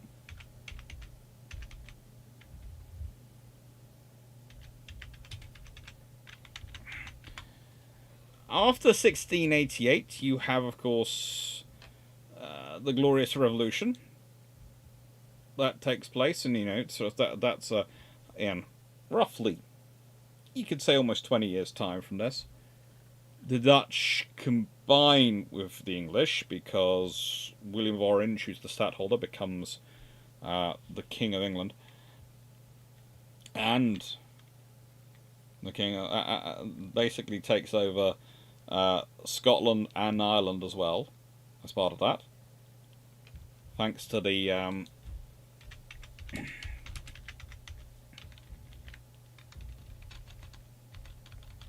oh, sorry, I am well, pretty much. One of the interesting things about the UK is that the Act of Union is finally passed in 1707, but it actually starts off in 1689. So it's fun times. Anyway, all that's in the future at this point. At this point, we're dealing with this act. So there are all sorts of things going on, but this is part of the growing British maritime infrastructure. The English at this point, but it is starting to bleed over into Scotland as well. And the growing interest of Britain in trade. But also there's a big difference between Britain and, well, and the Netherlands. Because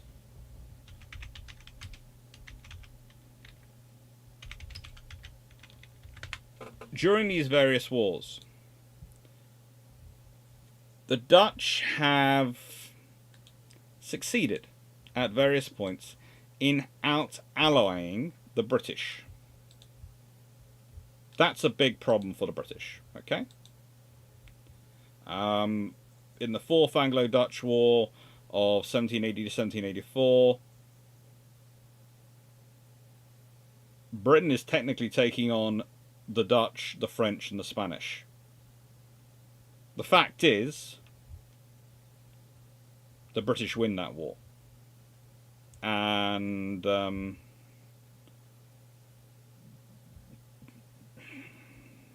they get territory from that. In the Second Anglo-Dutch War, which we were just talking about, the Dutch are backed up by Denmark, Norway, that kingdom, which is a fairly powerful organisation at this point, and France. Whereas the belligerents on the English side are Scotland and Munster. Not really the strongest coalition we could have built. And the Third Anglo-Dutch War is, interestingly enough, it's France and England versus the Dutch Republic, but we'll leave that to one side because, again, Charles II, he is a very good politician. He's not necessarily the world's best strategist when it comes to actual fighting.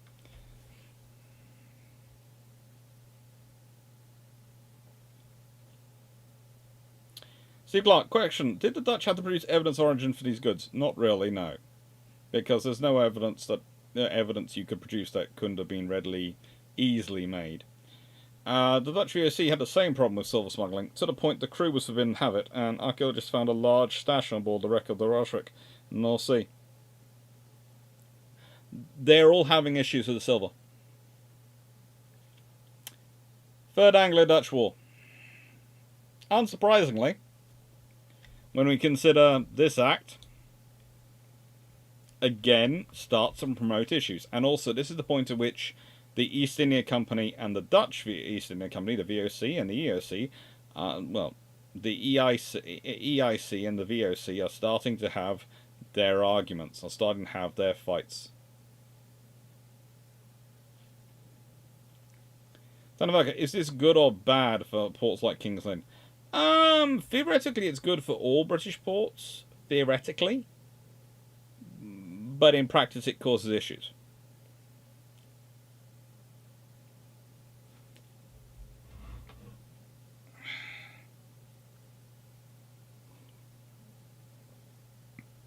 Alan Melanie.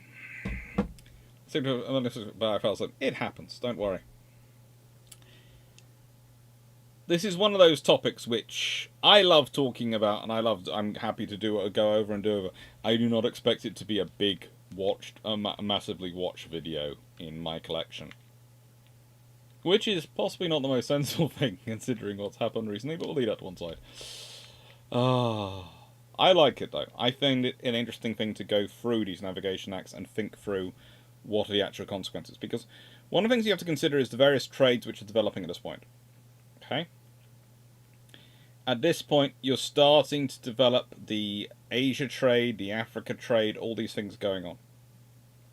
And they're starting to think about the trade going between places. Not just in the UK, but going between other places. And this is something you have as a factor. These policies, they're all about growing their maritime infrastructure. They're all about growing their merchant fleet. They're all about making themselves, in the nicest way, England as rich as it can be at this point, or Britain as rich as it can be. Now, the thing is, it works as long as there are strong connections. And as long as there are strong connections between the colonies and the central hub. And this is going to be one of the first experiences the British are going to get, which is going to cause them to evolve. And it's one of the interesting things you notice in the later British Empire, some of the efforts they put in. There is a massive effort put into the empire in order to foster wider links within that empire. Cultural links, as well as economic ones. You know, there is a reason the British are so obsessed with making sure the children of various Indian rulers go to British schools and British universities. Same with Africa, same with all these. They are obsessed with that for a reason.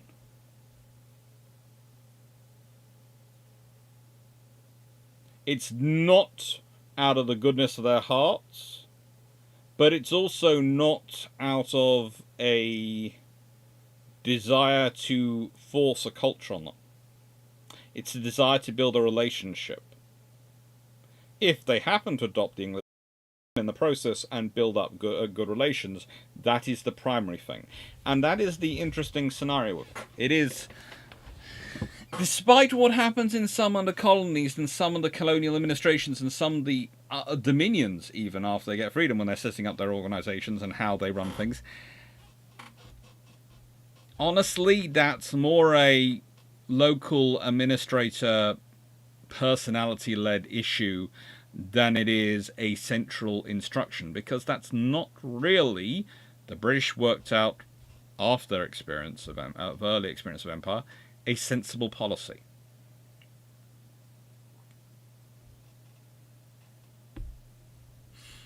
Now, the thing is, they didn't really actually get into the point of actually trying to build up these connections till later with the American colonies.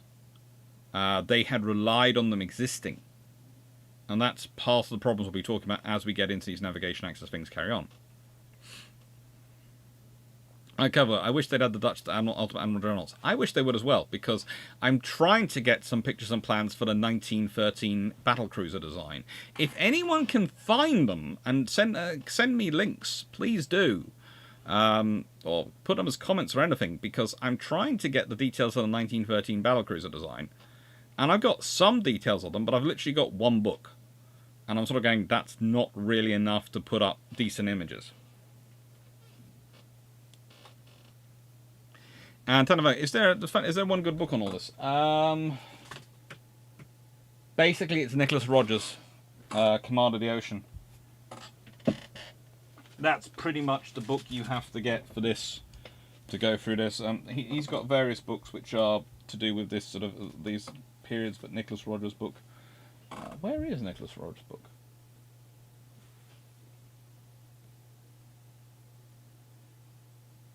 I literally had it in my hands earlier when I was prepping for this, and was literally reading it and copying stuff out of it. And now I cannot see it for the life of me. Where have I put it down?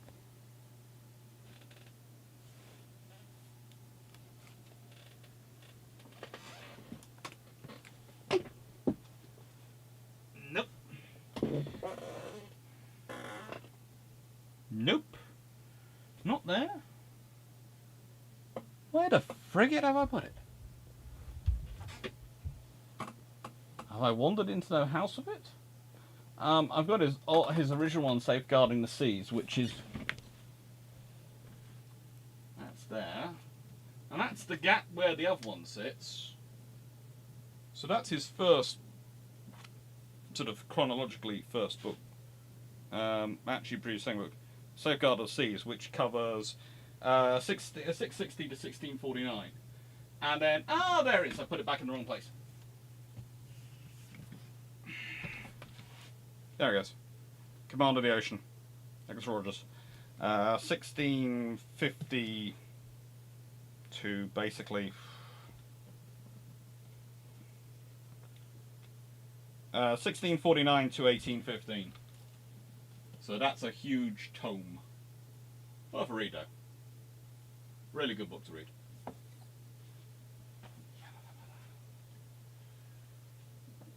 That's why that book didn't go back in the right spot, because I put that book there. Okay. That book there for a moment. I'll sort that book out in a second. And there we go. Back you go. Together. Hey, caramba.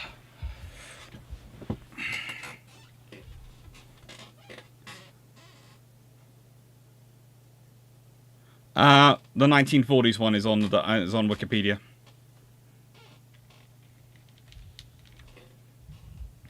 Ah, good. A 1912 battleship. There's not supposed to be a 1913 battle cruiser.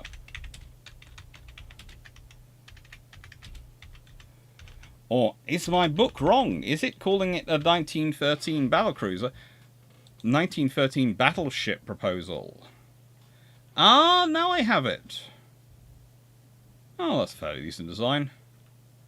I've been hunting their 1913 battle cruiser, and of course it's 19. I'm presuming the book has made an issue. Oof. Yeah, I can do stuff with that. Thank you. Thank you, Jacob.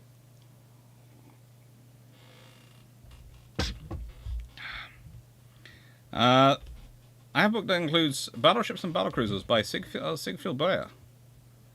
Okay. Thank you for that as well. I will add that to my Amazon list, and if I actually get any of my paychecks at all on time, I will order it.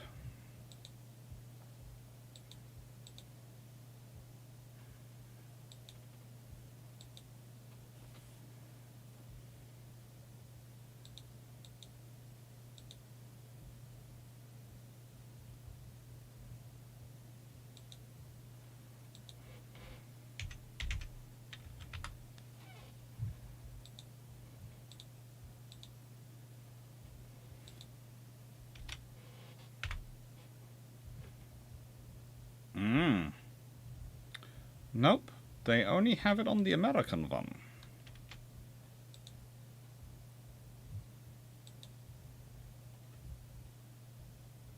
That's fine. I'll track it down later. 1913 Type 3. Okay.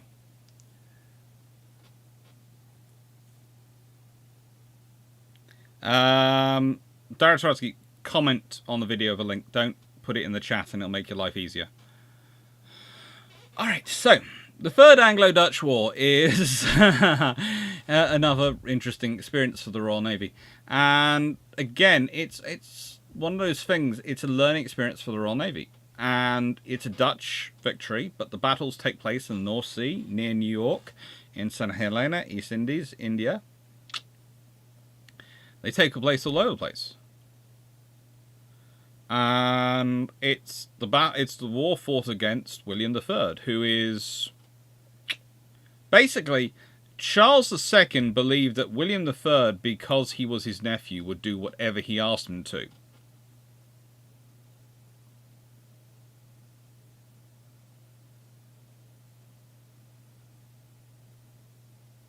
And so Charles ends up trying to fight a war against them.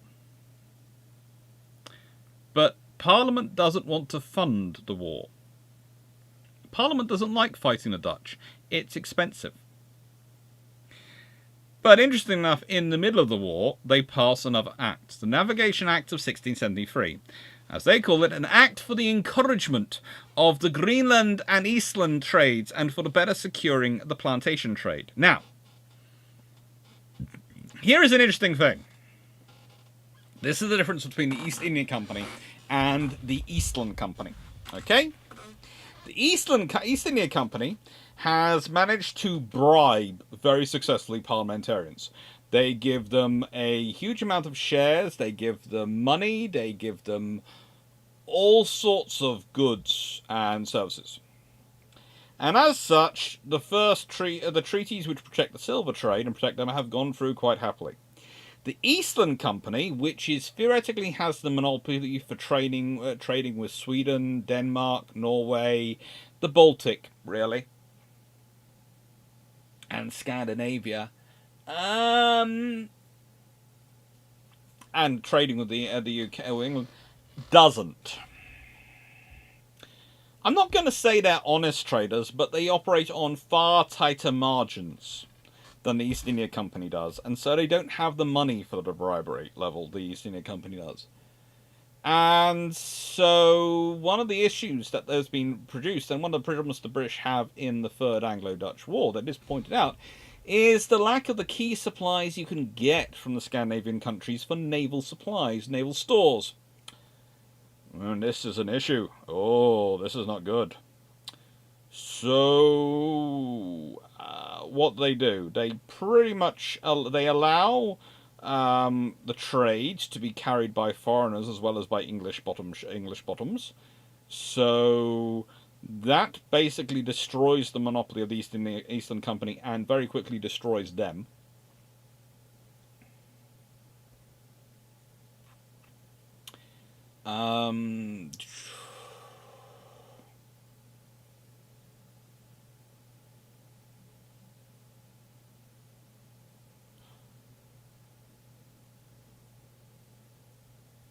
Now, the thing is, that's not the only area that has an impact. One of the big areas of markup is whaling at this point. But generating whaling crews and people who want to go whaling is quite difficult. It turns out the people who are interested in whaling are mostly people who come from Northern Europe, i.e. the Scandinavian countries. The same countries which they've just, destroyed the monopoly of the Eastland Company with. And so the government decides to reduce the whaling ships down to 50% English crews. Now, this is actually not just purely out of the goodness of their economic hearts. Whaling ships go away for months. In simple terms, they're actually a net drain on the pool of seamen, of sailors, available to the British government. Because they're not where they're supposed to be. They're not at home able to be called upon. They could be away for a year, 2 years at sea.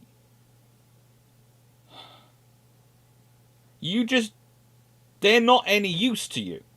So actually reducing their English crew quotas down to 50% means that the vast majority of the crew are probably going to be English. The rest will probably be a mixture. Which theoretically means the ships shouldn't be seized by those foreign nationals in times of war. Which is useful. But also means that, honestly, you're going to be able to get more ships out for the same pool of English seamen, which hopefully means you don't lose so many sailors out doing this.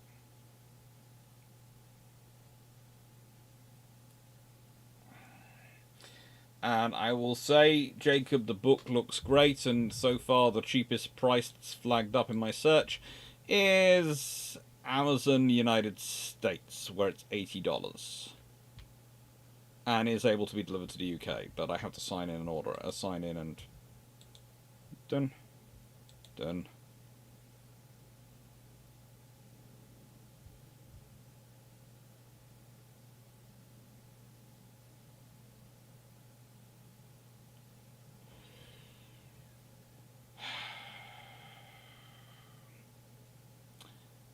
don't have Prime United States. I have Prime UK.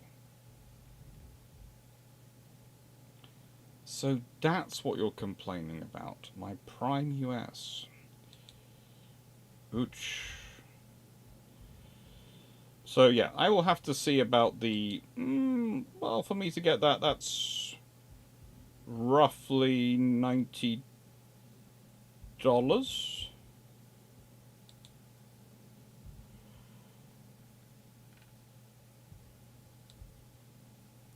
Trying to work out what it is in pounds.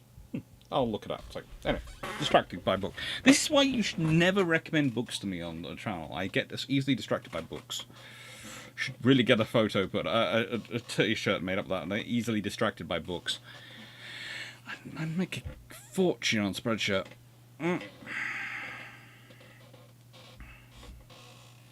Oh, cool.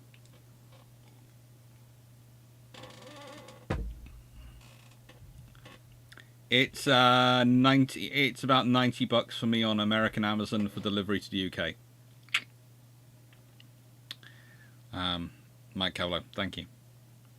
So, yeah, this is what the Navigation Act of 1673 is about. Does it have an effect on America? Not massively. Not massively. In answer to your question, Michael, I think I've already used my 30-day free trial. Judging from the way the US is currently telling me off for not having the right card for my Amazon Prime, I think I might have had an Amazon Prime US during my PhD because I had to order so many books from America. Judging by the bank card number they've got listed for it, I'd say that's it. We'll see.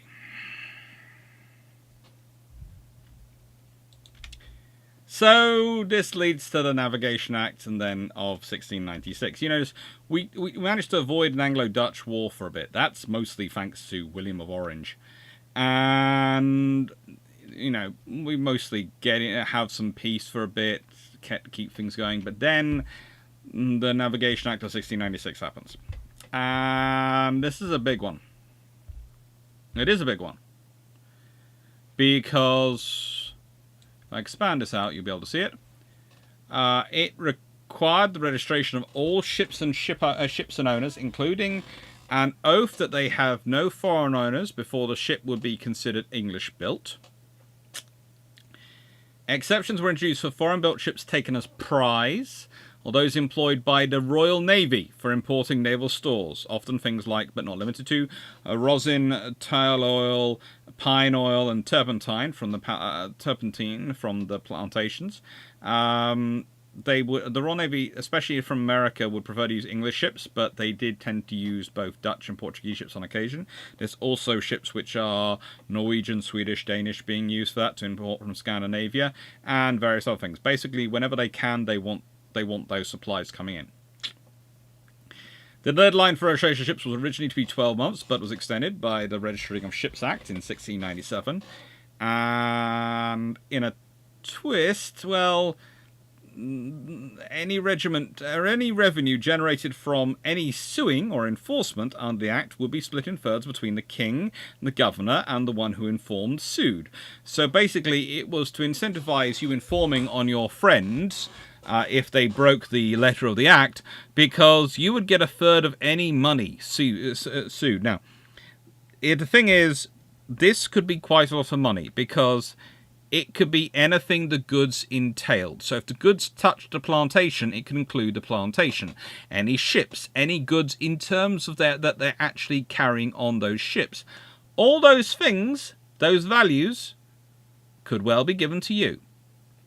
So there is a large financial incentive for enforcing this. However, at the same point as the governors get this huge amount of money, glorious amount of money, potential coming in, they also lose control of something which had been a very useful power for them. They found that colonial customs officers were given the same powers and authorities as customs officers in England. These included the ability to board and search ships and warehouses, load and unload cargoes in order to do so, and seize those imported or exported goods prohibited or those for which the duties should have been paid under the Acts. There's also a dispute as to which courts these would get seen, whether it be admiralty courts or civilian courts, but various things work it through. The new powers came at a price, though, because the local governors, well, they lost their power to appoint these commissioners, these customs officers, as now the Treasury and Customs England would appoint them. And this is part of an increasing, I would say, Anglicization, rather than maybe you could go Anglicization, but it's very much the English section of the Anglican community, Anglo community, are being sent out as commissioners. I don't think there was a Discord beep. At least there shouldn't have been, because I now have my computer silenced. There was a message from Jacob, though, about a very nice Dutch second-hand bookstore, which I am going to, of course, look into, and probably go bankrupt looking at. Because currently, and I always strike the policy of being honest, at the moment I am short somewhere in the region of after tax, roughly 3,000 in pay from universities at the moment, which have been extended. That's fun. It's the reason why I had a mild panic attack earlier. Well, when I say panic attack, I don't mean a full-blown panic attack, probably, but a mental, oh sugar, what am I going to do moment this week over sorting out the car. And one of the reasons why there was that video yesterday when I was apologising, one of the reasons why Wednesday video didn't go up was I was so busy dealing with the car issues and working out the finances for that, because being short $3,000 when you've done the work is not nice.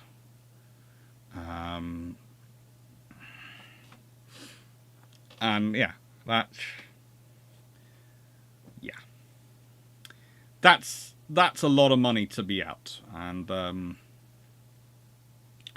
that's why I keep applying for different university jobs, and I try and get books and everything else I want to get done, so I'm less and less reliant on that as an income stream.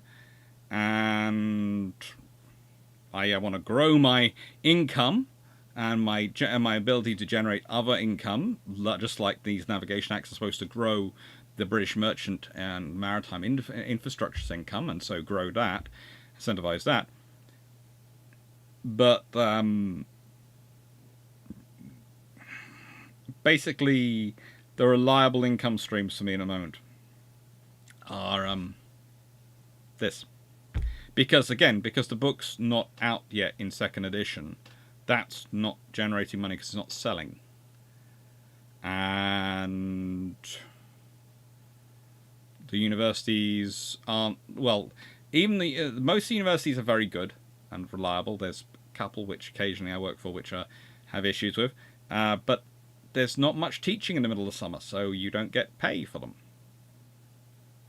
And yeah, it's all fun. It's all fun. It'll sort itself out.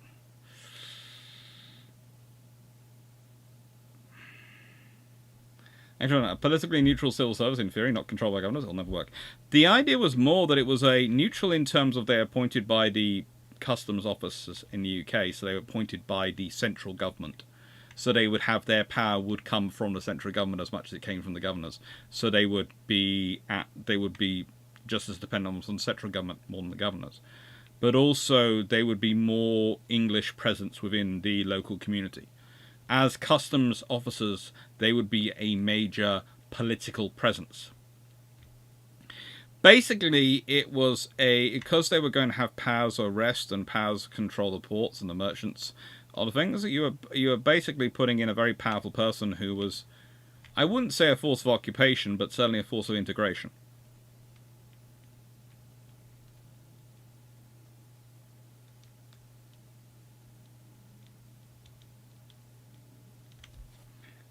More Adrian's Lion videos. I predict Montana will also do well. I hope Montana does well. Although I should say that the videos I was doing today, whenever I left the AI in charge of Montana, they managed to get my Montana sunk by the Yamato, or by the even when I put it up at one point. I put it up against my Lion, and it got sunk again. I'm also going, how is it being done? Because I've adjusted it so it's accurate in UAD terms. And it's got a 10-inch thick deck armor, right? What are you doing with it?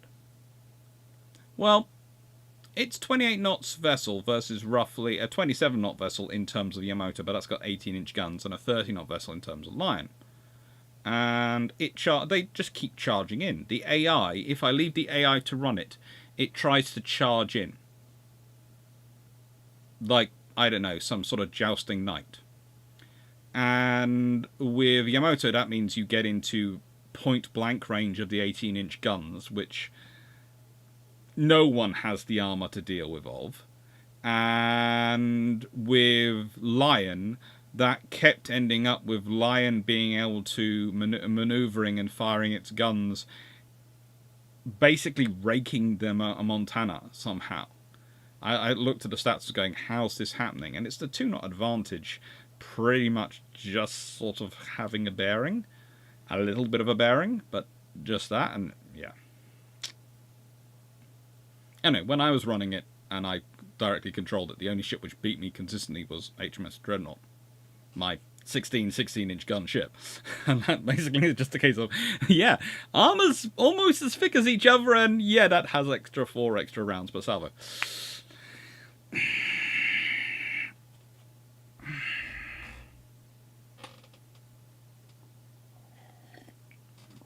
Jack Ray, please for now, no one send Dr. Yes, please, no book list at the moment. I've not got the money.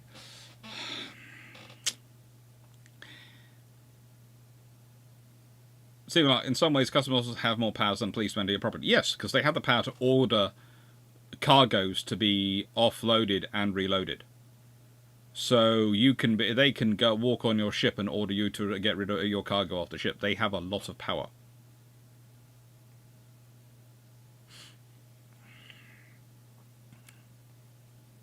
And again, what is this about? What is this act going in through about? Well, if we're being honest, is it about some vicious conspiracy going on? No. Is it about some upset in the Anglo-Dutch relations? Not necessarily, but that is certainly a factor in it. No, the Act in 1696 is put through because the government needs to start organising admiralty courts and get them in place. Now, then they leave pretty much everything where it is for 37 years. Think about that. They've got everything set up. They've got the things sort of organised. Everything's running fine. And it's left there where it is for 37 years. So this is another point I tend to make with people when they start going, oh, it's this earlier act which causes the issues with the American Revolutionary War and those sort of things. It's not, but they do lay the groundwork. They put it together.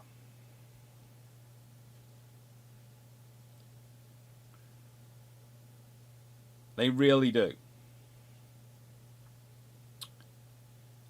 And the Molasses Act of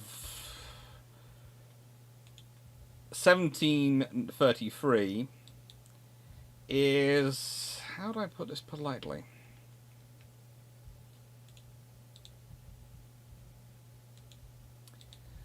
The Molasses Act of 1733 is because of the disparity in power growing up in one part of this triangle.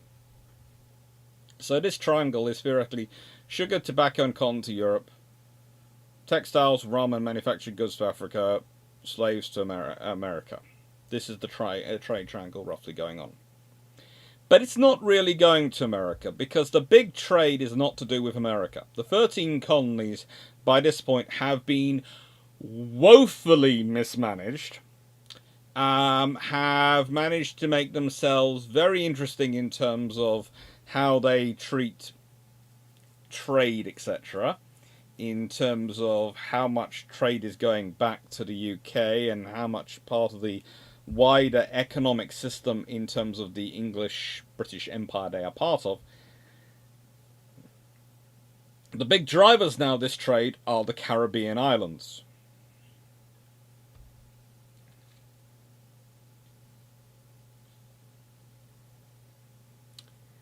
Now,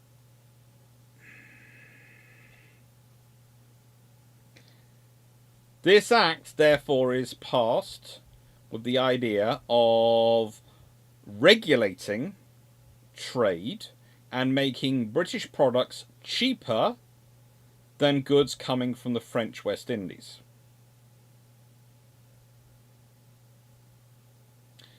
The big trade in molasses was the colonial molasses trade going on, though, between the islands and the colonies.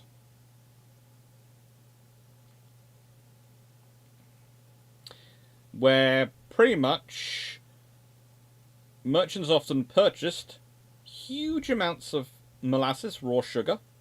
That's what molasses is, raw sugar, in its liquid form. And they would ship that to New England, or Europe, but often New England, where it was then sold to distillery companies and produced rum.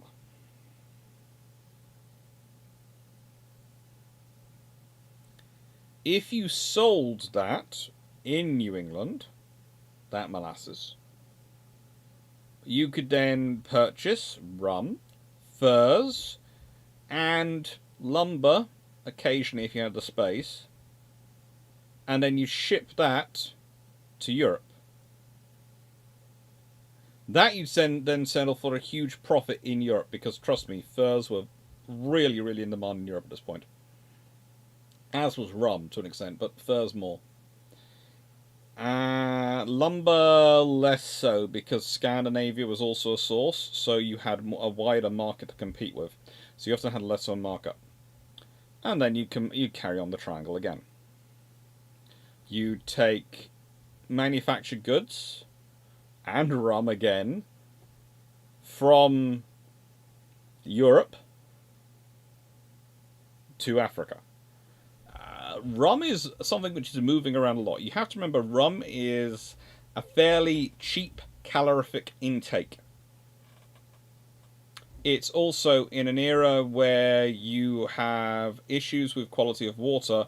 It's usually fairly viable. Not sure if there's been an issue with the video at any point, because it's suddenly reset to 30 minutes for me, but I think I've been going for roughly 2 hours, so I'm presuming the screen did something funny at some point.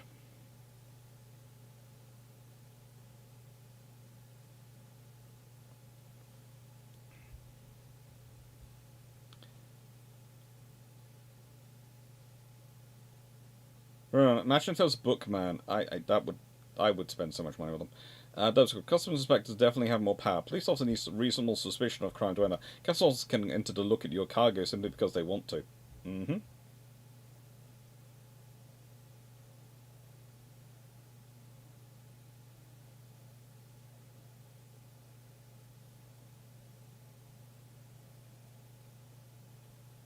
As Steve Clarke says, slightly different, but yeah.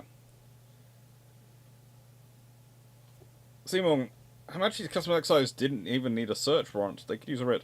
Steve Clarke's, but more that I have a targeted information source and risk profiling stated that your premises will open its doors without prior appointment. Yes, because if you give them a prior appointment, they might move things around.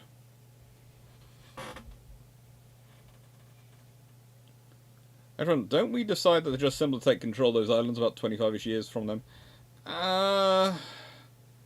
Honestly, most of the Caribbean is there is a lot of already British control of those islands going on. And the 7 Years' War is, as you say, very uncomplicated, but that is a big focus of it. And that's another problem for America, because the 13 colonies had been the jewel of the crown in terms of British Empire for a while. But very quickly they've dropped out to India, which is the East India Company's domain, which is producing a lot of money, and the Caribbean. And honestly, 13 colonies just aren't what they used to be in terms of financial reward. It's one of the reasons for the taxation system they implement, especially the stamp duty.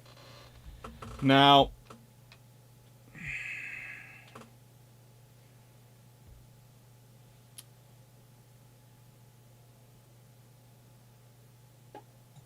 various people get into issues of it.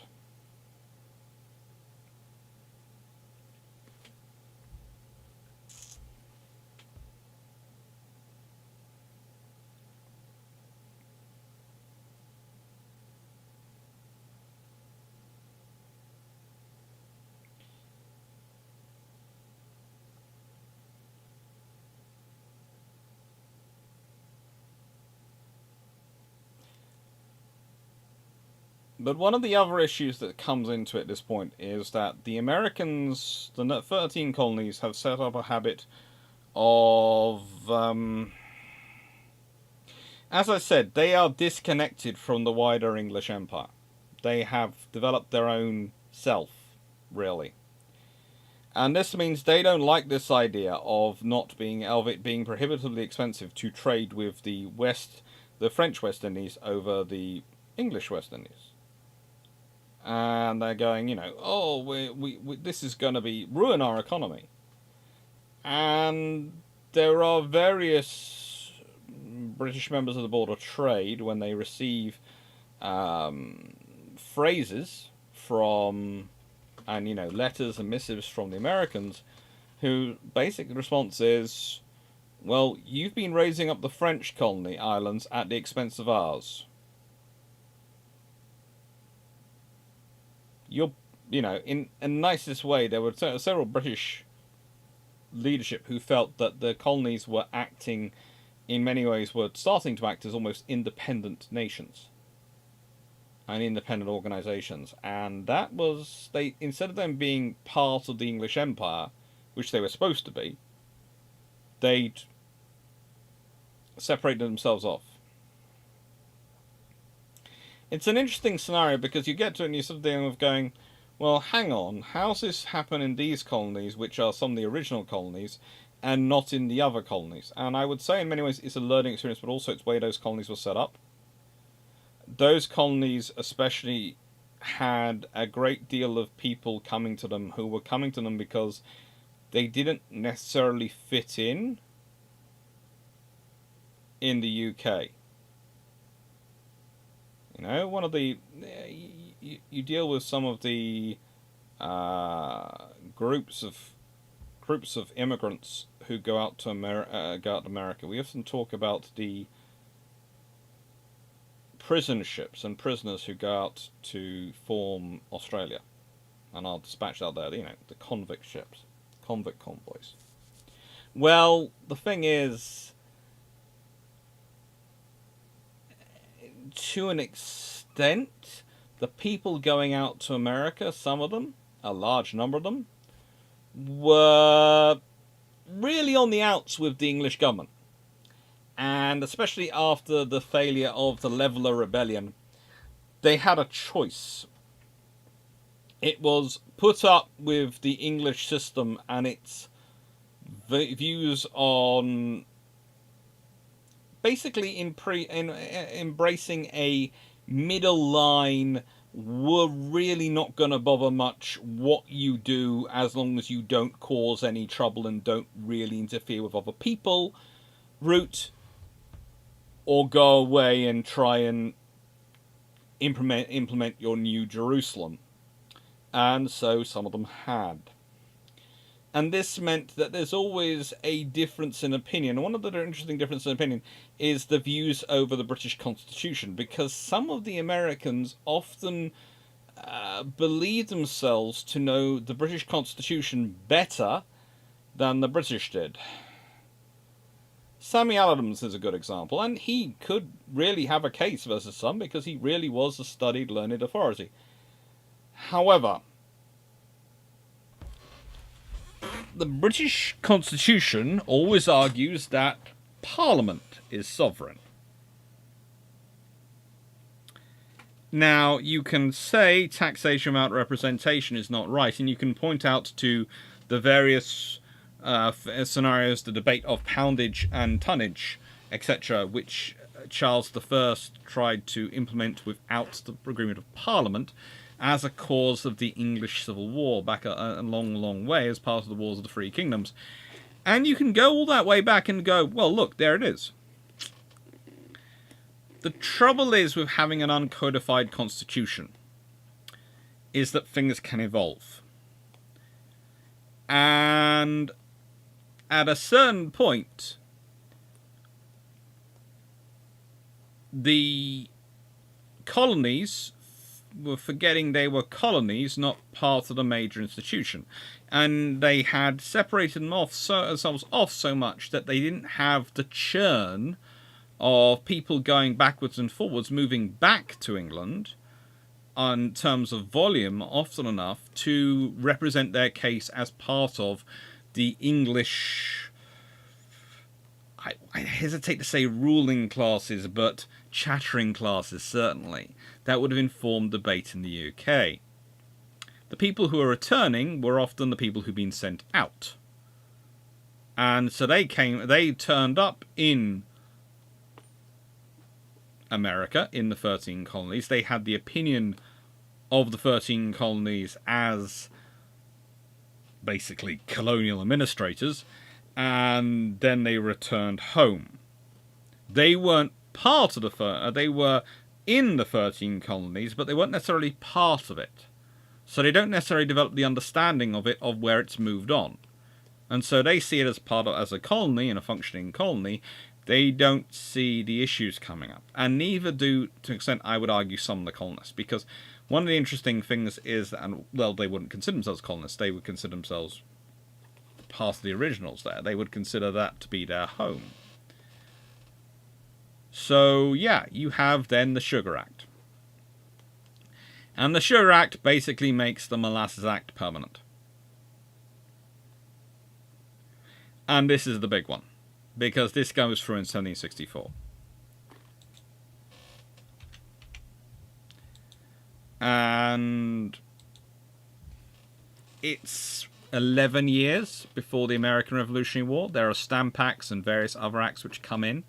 So please, when someone says it's the Sugar Act, the Sugar Act is a part of it. It is a part of it.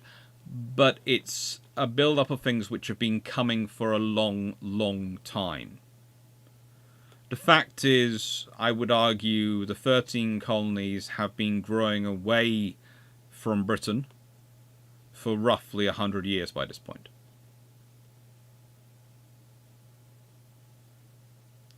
Customer asks, what books did you read for this presentation? Nicholas Rogers books. I've got my Stuart history books, my Oliver Cromwell one, and where is the other one? Basically, my Charles II and Charles I biographies as well.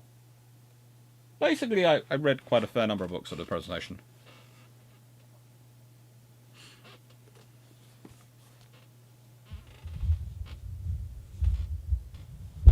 No, it's not so much. It's not so much. It's the shut-ups or put-ups. It's basically, it's the people who decided they weren't going to fit in the English system because it wasn't acting as they believed it should do.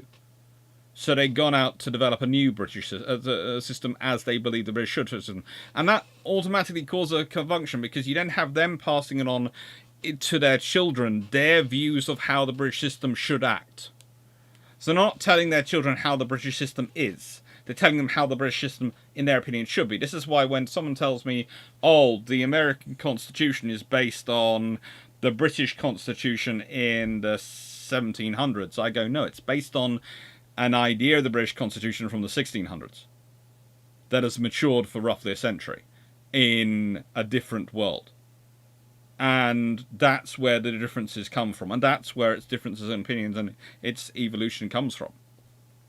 Because to be honest, I would say the American Constitution has more in relation in, I would say more in common with the British Constitution under the Lord Protectorate in the interregnum than it does with the Constitution of the Reformation. And as Jack Rose put it, they forked off from England and Britain long before 1776. Yes. There's a reason there is disconnected. They have been fundamentally ignoring various British laws in the name of commerce and financial gain, and also their own supplies, their own necessity, for roughly 100 years by this point. They are functionally have been conducting their own foreign policy.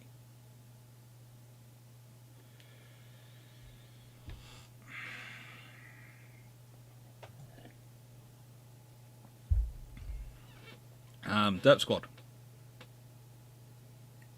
Oh, there's the first one. The argument that colonists were being denied rights that people in England had always sat wrongly. When you have constituencies where the only residents are some sheep and only the aristocracy and those who bought their way into the aristocracy can vote, the colonists had pretty much exactly the same level of political influence that the vast majority of people in Britain had. Yeah.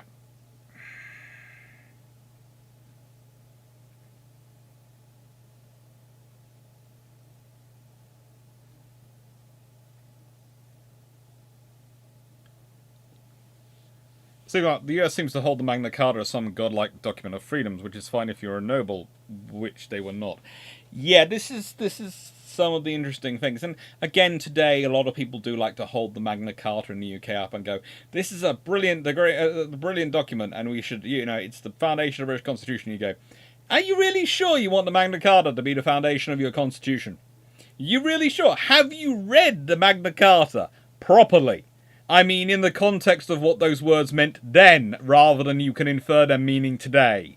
Because if you do, it's not great for most people who aren't very rich and don't have the ability to wield a sword. For me and Drac, that's fine. We're both quite good at wielding swords. Okay? We'll probably be middle class under that document. We won't have all the power, but we won't also be as poor as we probably are. But, because we got the ability to use swords and we got the ability to use shields, and I have even in the past ridden a horse a long time ago. So, we can do all sorts of things. But for everyone else, that's not that good.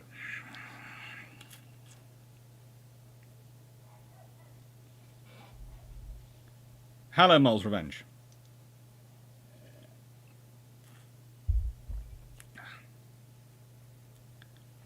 I think the Acts of Settlement of 1688 are a bit better as a start.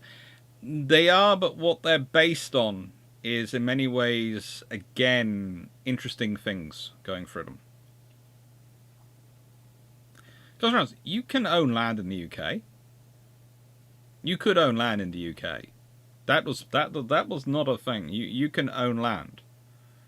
The thing is, once you own land, you then are part of the system which can actually start, quite a lot of constituencies, once you own land, you can start voting.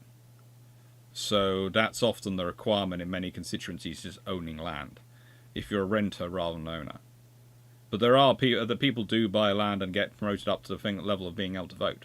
That is the other thing, a legacy of, it's going to sound strange, a legacy of the merchant class. Because there is an expansion of the franchise in the UK as a legacy of these sort of these treaties and the laws and the Acts of Parliament and the effect of the wars of the Free Kingdoms, is that there is an expansion of the franchise, but it's a very, how do I put it, managed expansion of the franchise. Basically, you're buying your way into the system. And once you've bought your way into the system, you're unlikely to want to make massive changes to the system because you've invested in it. So the entire idea is to encourage people to want to earn their way up within the system and invest within the system, and so they become committed and part of the system. Again, it's another reason for stability, because the people who have the money to do that sort of arm those military types and do all those things as I was talking about earlier. They can buy their way into the British system. And that's what a lot of merchants do. That's what a lot of people do. And especially, again, there are other constituencies like in, in towns, etc., where all you need to do is own a house. Which is why buying houses becomes such a big thing at certain points, has become such a big thing from this period, and why merchants want to buy a house rather than rent it.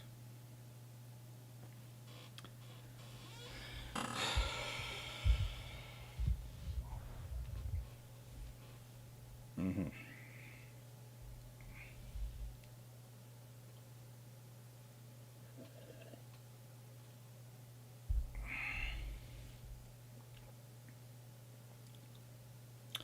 Magna Carta doesn't necessarily guarantee you a court trial before they torture and behead you. It really doesn't. In fact, quite a lot of people are tortured long before they get to trial, and that Magna Carta gives you no protections like that one.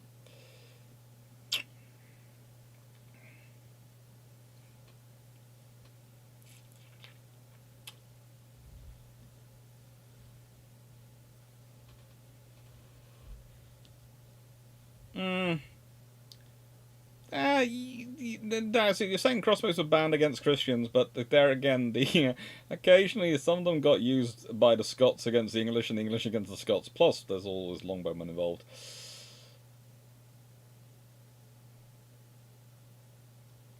And have you heard about the Barbary pirates attacking British shores? Yes, and that's a whole thing. We talked about Barbary pirates when we did the whole video on the Western Squadron and development of the Western Squadron, because that's the origin of the Western Squadron. It's not the French, it's fighting the Barbary pirates.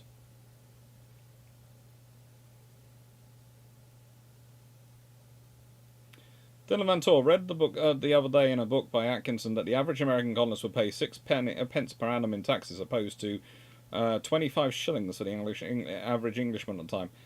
I doubt it was quite so much for the average. Well, it's an average Englishman, but in nicest way, there is finding an average person would be interesting. But you would probably in terms of tax income generated from the average person, yes. I wouldn't be surprised because of the various taxes on tonnage, poundage, and all the other things going on. Mole's Revenge. Would owning a ship rather than land count as property for purposes of status voting? Now, that's an interesting one, because I'm not sure if it depends. Some constituencies, I think, did have that at times, but I think those tend to be that most people who own ships also would own a property. So I don't think it ever got pushed through. But there were some constituencies where I think you were supposed to have a certain level of wealth, and I suppose owning a ship would be part of that. Magna Carta, well, golly, even in America as schoolchildren we learned that Magna Carta was the foundation of English law. Oh, yeah. I always remember my history teacher in the school telling us about Magna Carta and going, yes, there'll be people who tell you this is the foundation of modern English law. It's not. It's gone through many permutations, and there are many interesting things, but basically, there is English law prior to the interregnum, and there is English law post the interregnum. And whilst in theory all the acts of the interregnum get repealed, in practice they all get turned into various royal acts.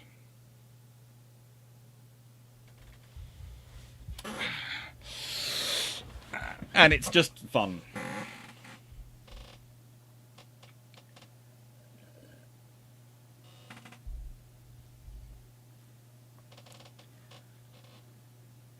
Anyway, so it builds up, and you have, honestly, the interesting thing is that at various points, the Americans, in terms of 13 colonies, seem very surprised that the British are as uninterested as they are. Clue, I think, is the fact that Lord George Germain, the Colonial Secretary, is left in charge of running the war effort.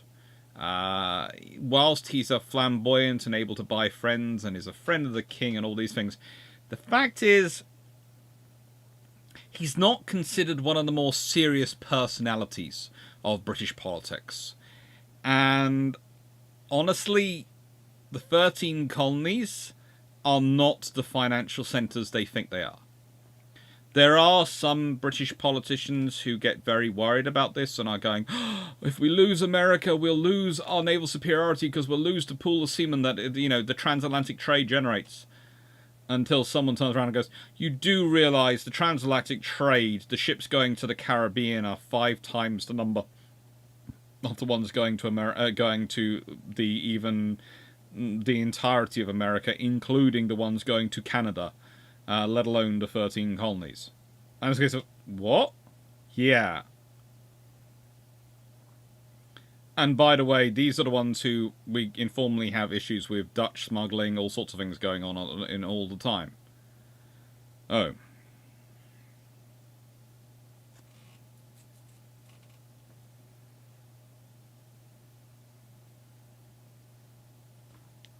Yep. I would agree, Verdun, that common law is actually far more important, but common law is again another interesting evolution in the UK, and it's the fact it's replicated in other countries is slightly worrying to me, but also quite good, because common law is a permanent is an evolution.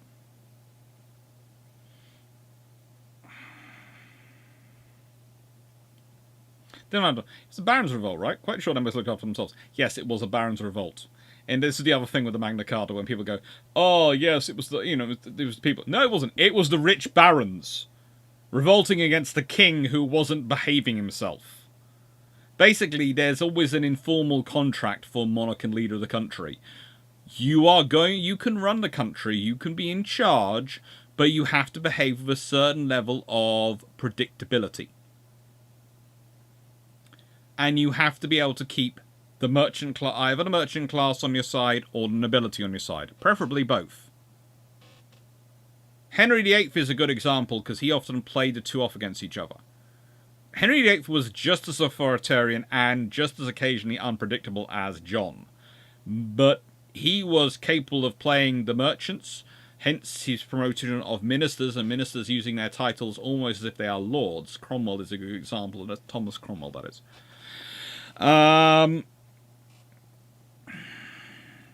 But the point is, John couldn't. He wasn't able to. He didn't really think like that. And so he got the barons revolted. And in the nicest way, the Magna Carta is not for the people. The Magna Carta is for the barons.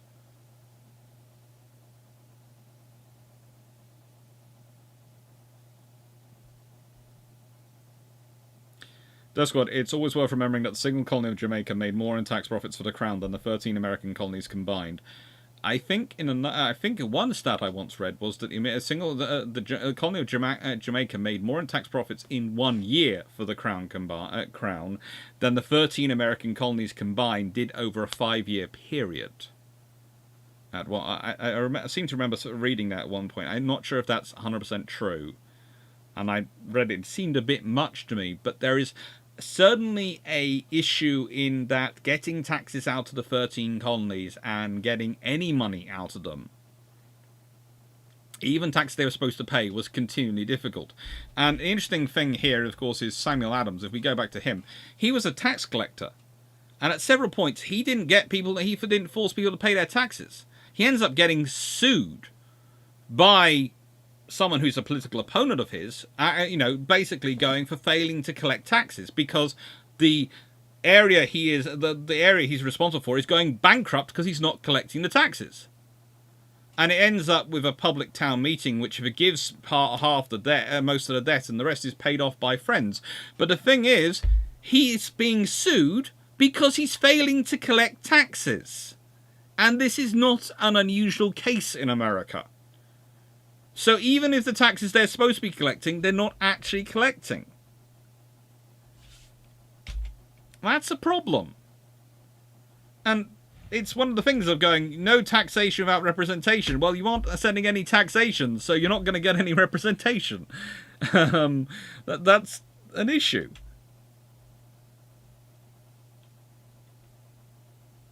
The amusing thing about Jamaica is that Cromwell thought taking Jamaica was a massive failure because it wasn't on the island he wanted. Yes, but Cromwell always wanted something he didn't have.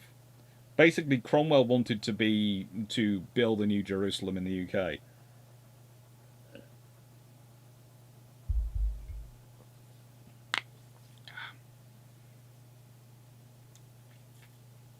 He's got several clauses of the Magna Carta about revenge against the advisors of John.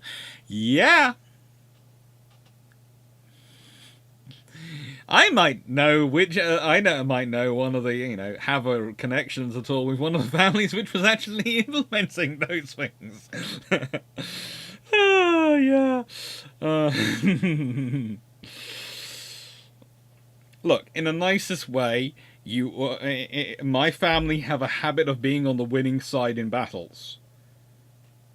We don't always start out on the winning side, but we're usually on the winning side by the end of the battle. Okay? So, yeah. Sometimes we send people to both sides of a conflict, and the people magically migrate to the side which is winning. Sometimes in the middle of the battle. They're fun.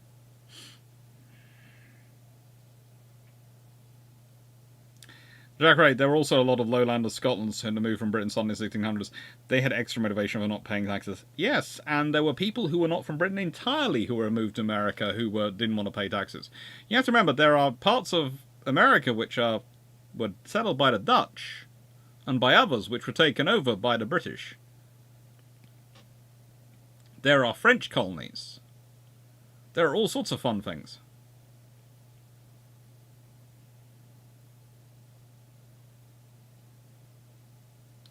Jack Ray, I wonder if some of my ancestors left Scotland because of Dr. Clarke's ancestors. The odds are strong on that one, because a lot of them left Scotland. A lot of people left Scotland because of my ancestors. I loved them dearly, but they were very efficient when they were given a job of dealing with people. Everyone, I have the image of the Clarks being under Stanley at Bosworth somehow. No, we weren't under Stanley. We were our own section. Not called the Clarks. That's one branch of the family, and it was a different branch of the family at Bosworth. They weren't on the Stanley. They were They were one of the mercenary companies. They're fun.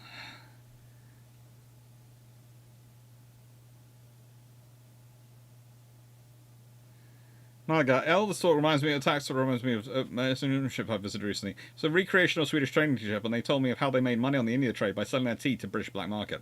Yep. That's got the clearances. My family didn't do as much in the clearances as you'd think.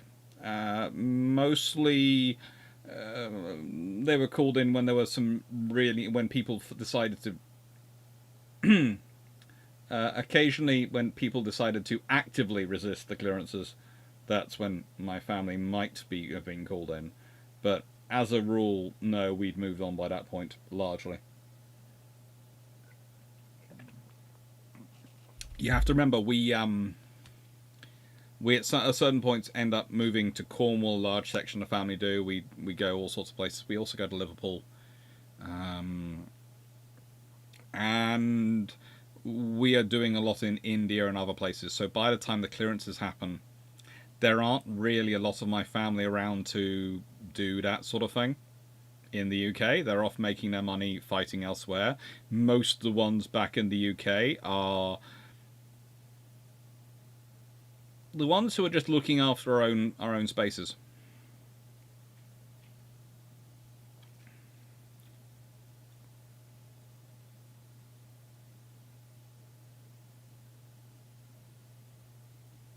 Oh, that reminds me. Oh, I'll do that when I'm down in September.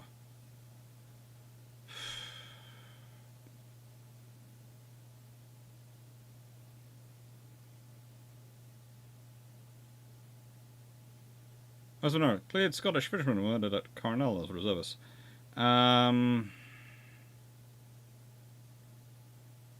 Murdered at Carnell? I'd have to look into that one, but I don't think so. There are fishermen didn't tend to be cleared out. Anyone who it was farmers who had the problems, not the fishermen. The Scottish fishermen were concentrated in ports only. Quite a lot of them moved around the world to do the distant fisheries, but they weren't cleared. It's one of the things that sometimes there are groups of fishermen who move because they want to set up especially distant fishery in the South Atlantic, etc. Or the North Atlantic, especially in the high north, for the various cod fishing. I think that one was up there at that time, and whaling, etc.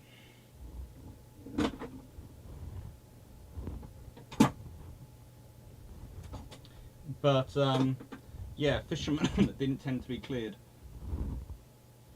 There are, of course, some who probably turn to that as a community option. But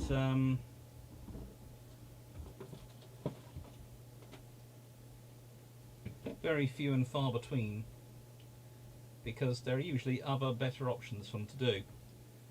Stuff which they actually know. It's very difficult to take a farmer and turn him into a fisherman in a single generation. Yeah, no. There are some histories which claim that, but not really. Not in single generations. You're talking multiple generations transitions. The farmers don't become fishermen. Not that quickly.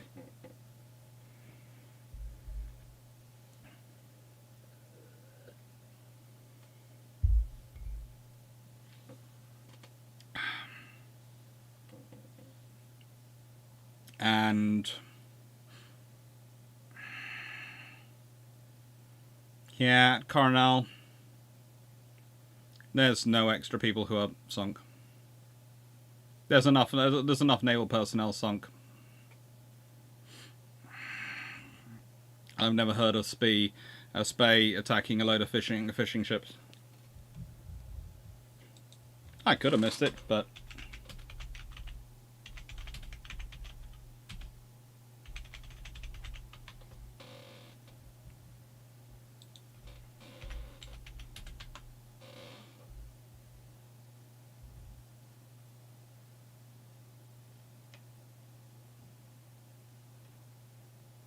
nope.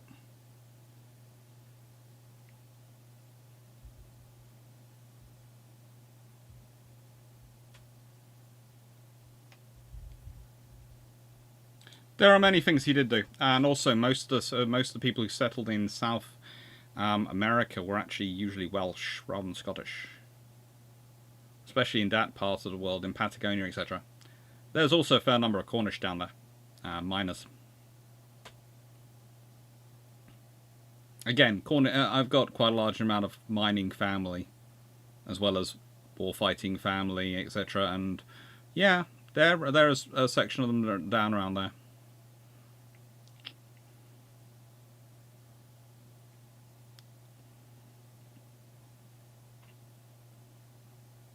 Do you imagine in the Honourable East India Company was like, yes, that was, yeah.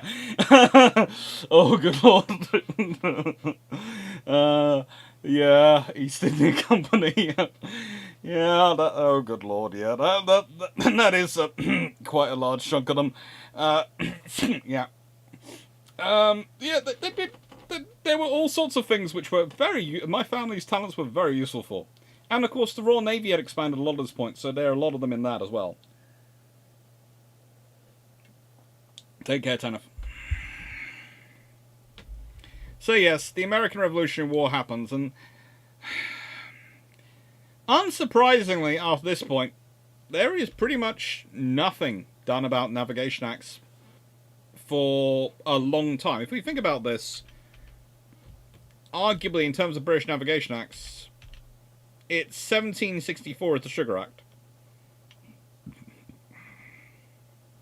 The next time an act is passed is 1849.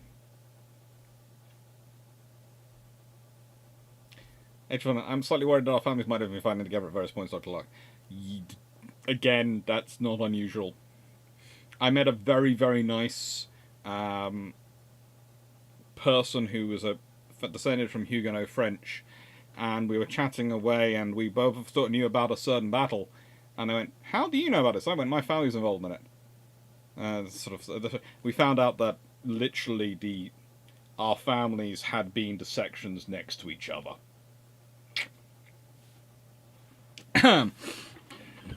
Mine were the hired ones. His were the ones fighting for for their people. Yeah. Oh well. Mine were the ones going, yeah, well, have sword, will work for money. And bow and everything else, and turn up with all sorts of other accoutrements.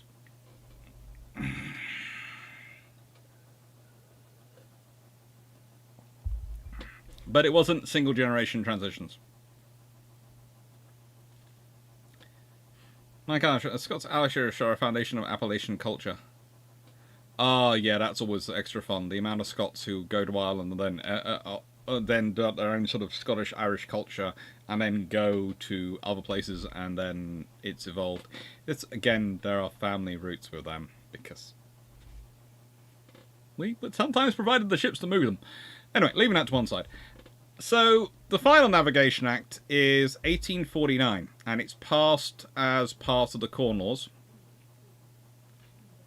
And pretty much, it's called an Act to amend the laws in force for the encouragement of British shipping and navigation.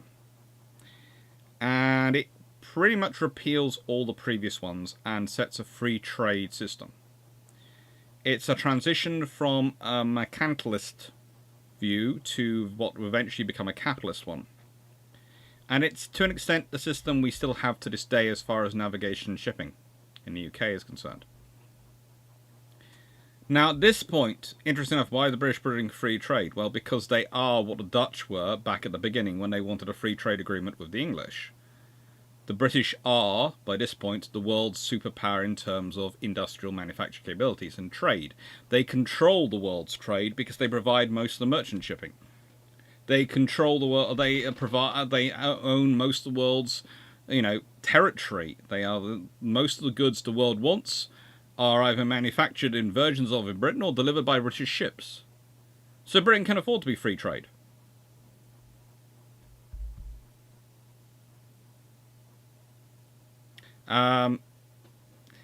That's what my family tended to be, were Highlanders who tended to be the ones coming. Well, they might be on your side if you're paying them, or they'll be on the side of the people in saying they're the boss if they're the ones paying them. My family were very pragmatic. I love them dearly, but the family history and the stories which come from our family are intriguing. Someday I have to actually do some proper historical research to go and back up some of the stuff instead of going from the family Bible, but the family Bible has fitted up with enough research that I've done over the years that I'm fairly sure the family Bible, as it's called, is correct. The fact we have multiple editions of it. Yeah.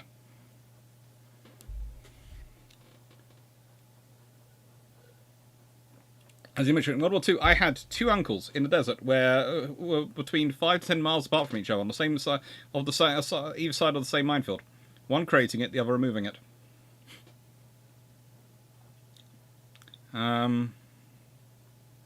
Yeah, there's an interesting scenario in.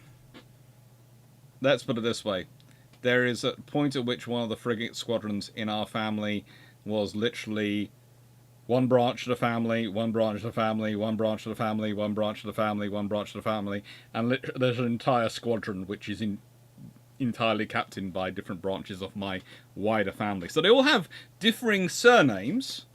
So people go, yeah, they must be different. And I'm actually going, when I read it, going, no, that one's that one, that one's that one, that one's that one, that one, that one, that one.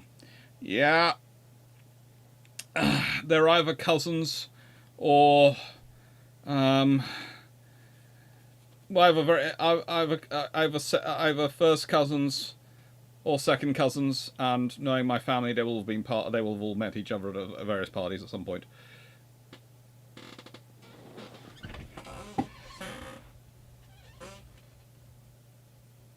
Yes, Jack Ray, as you pointed out, my family of merchant farmers, i.e., not merchant farmers, but farmers of merchants. Yeah, that's the other. We'll leave that to one side.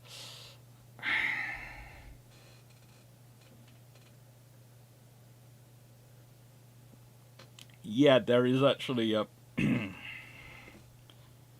Yeah, I love my family history, but going into it, they are random. They are very, very random. But there again, there's the thing is that I can tell you what happened to some of them, but there are others for whom we have one of the uncles who died in World War II, who's buried in India, and we are not quite sure where the grave is. And one of my dreams is someday have enough money in my bank I can go and tour sections of India, basically, to look at the graveyards and see if I can find my uncle's grave. Because he was buried during World War II. But we don't know where he is, and neither does the War Graves Commission or anyone know where he is. But we know he's buried, and we know he's buried properly because we have a lovely letter in the family Bible from an Indian family because his body washed ashore. They found all his details. They gave him a full and proper burial. They put a gravestone, and they sent a letter to his sister back in the UK, informing her of this and informing that they'd looked after the body properly. And we know my great aunt sent a letter back. The trouble is, the one thing we've lost, we've got the letter and the contents of it, we haven't got the address. So we know roughly where it is, but the envelope and the address on the letter is not there.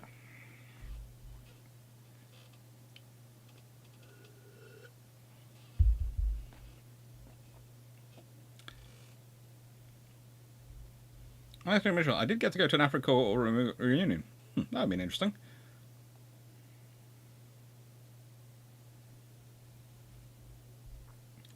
That's good. As far as I know, a fair few of my ancestors decided finding English was good sport. Even better when some Frenchmen gave you money, food, and booze to it. Agreed. That's pretty much my family's philosophy as well. They will fight anyone as long as they were being paid for it. If you weren't paying them, they wouldn't fight them. They were quite strict on this. When you stopped paying them, they stopped fighting for you and went off, and found someone else to pay them or just went home. Which upset a few Italian city-states at certain points.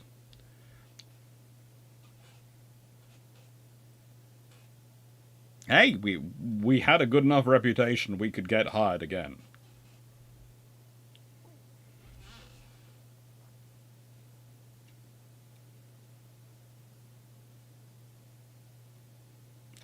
Jacob, my grandfather never talked about what he did in World War II. He kept his mouth closed till the end.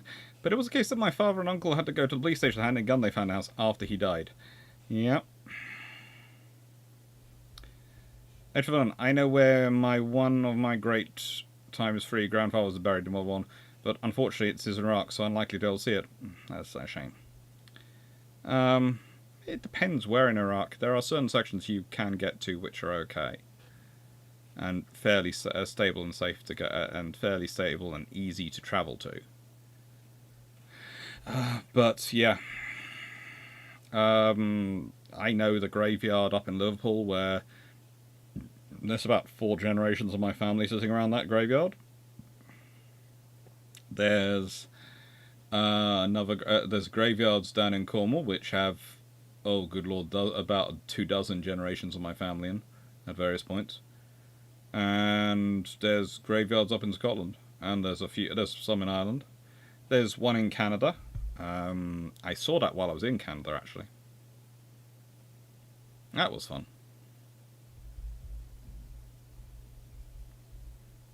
But yeah. There's question. Keep the coin and booze flowing or we'll be going. Mainly the coin. Mainly the coin.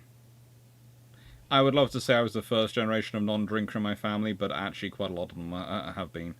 They tended to drink small or light beer. Especially when they're on campaign. Again, there are various reasons. It's probably cheaper tends to be able to be got locally, probably has less of an impact on your ability to perform your duties.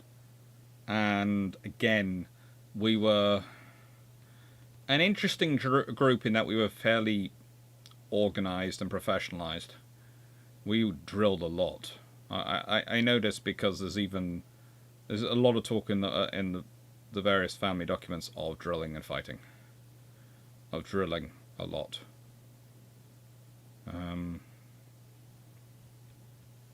But there again, that seems to be also quite a lot of people at the time. Anyway, right then, I'm gonna say I'll answer questions if anyone's got any in the next few minutes, and then I'll pop over to Discord for a bit.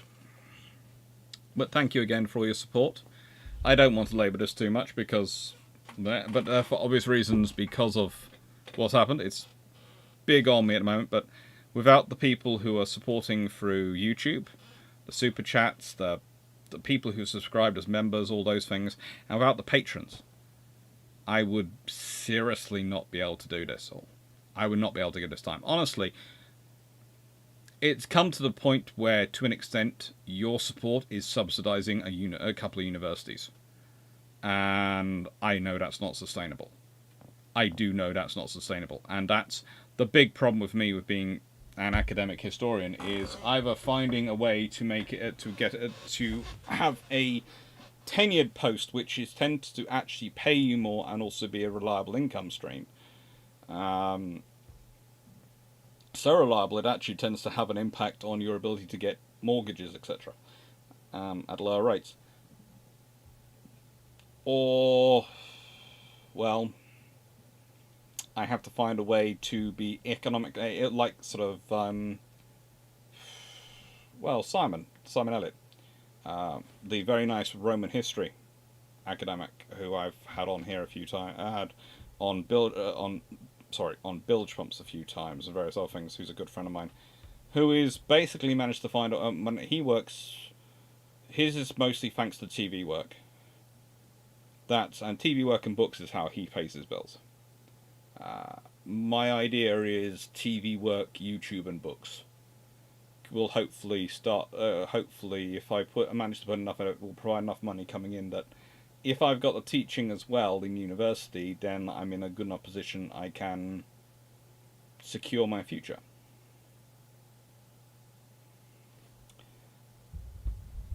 But yeah, thank you. Thank you, John Shea. Have a good evening. That's right, pros, no dysentery.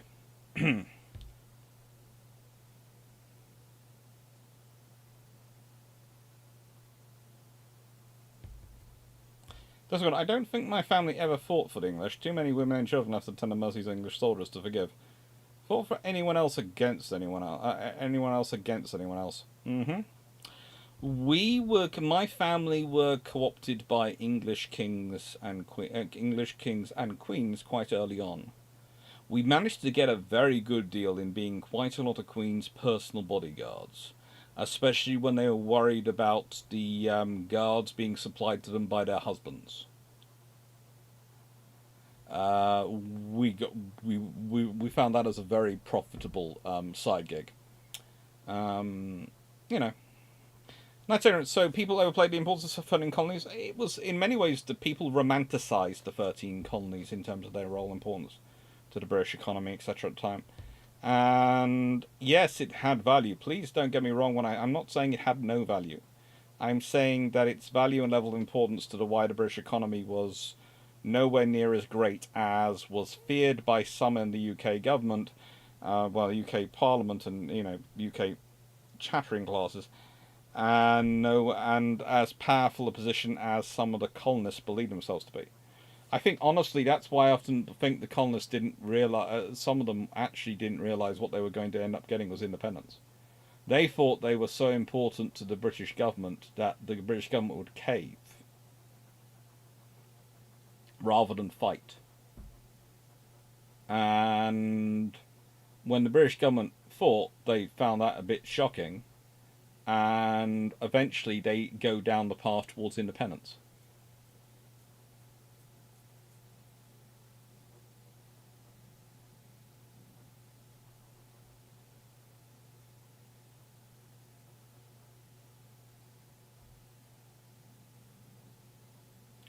And as Derp Squad has pointed out, a lot of people end up thinking they must be important because of how they're so powerful now. That is one of the other things you have to remember. Our image of nations now is not necessarily reflective of their power in the past, or, one of the converse one is Sweden. We think of Sweden as this nice neutral country. It once had the most powerful empire in Europe. It basically took the rest of Europe ganging up on it to take it down. It was that powerful. Think about that. Sweden had the largest empire. At one point, they were pretty much they were pretty much on their way to taking over Russia. So, yeah, the Swedish Empire, massive. Nowadays, your opinion of Sweden? Probably smaller. And it's one of those things. A country's position today is not necessarily reflective of its position back in history. And America, the 13 colonies were not America. They were the starting of America, but if you consider the American from sea to shining sea was not the America of the 13 colonies. They were very much a narrow band of the east coast of America. And I would argue that a lot of the strength that you see of America to this day comes from what they sometimes also refer to as the flyover states. Because the raw materials and the actual continental strength in terms of their ability to produce their own needs comes from that huge body of land they are and they occupy. And they didn't have that in the 13 colonies. They had potential access to become that, but they didn't have it. Polymus, my great uncle emigrated to Australia to only to be killed at Gallipoli. A lot on the US military history site, including charges given on ship over Gallipoli. Ah, that's fun. Sigma, okay, time to ask a question. Last night's video from the battleship New Jersey was about the cost of sinking the Bismarck for the Royal Navy. Just wondering if you have any comments of what you think of what you think this is, what you think of this. I haven't seen it,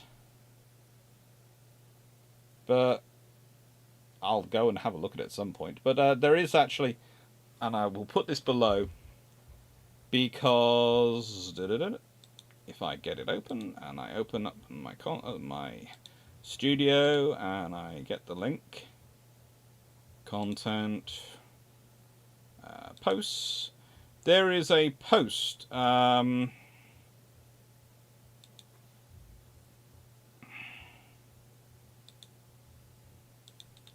which I'm going to put a link to below, which has in it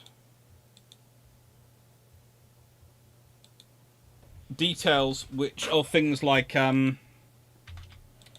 well, if you want videos for me to do a reaction video to,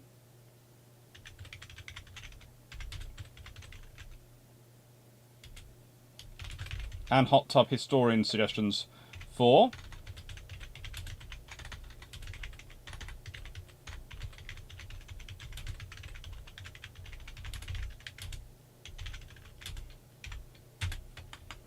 there is a link down below. Or at least it should have appeared now.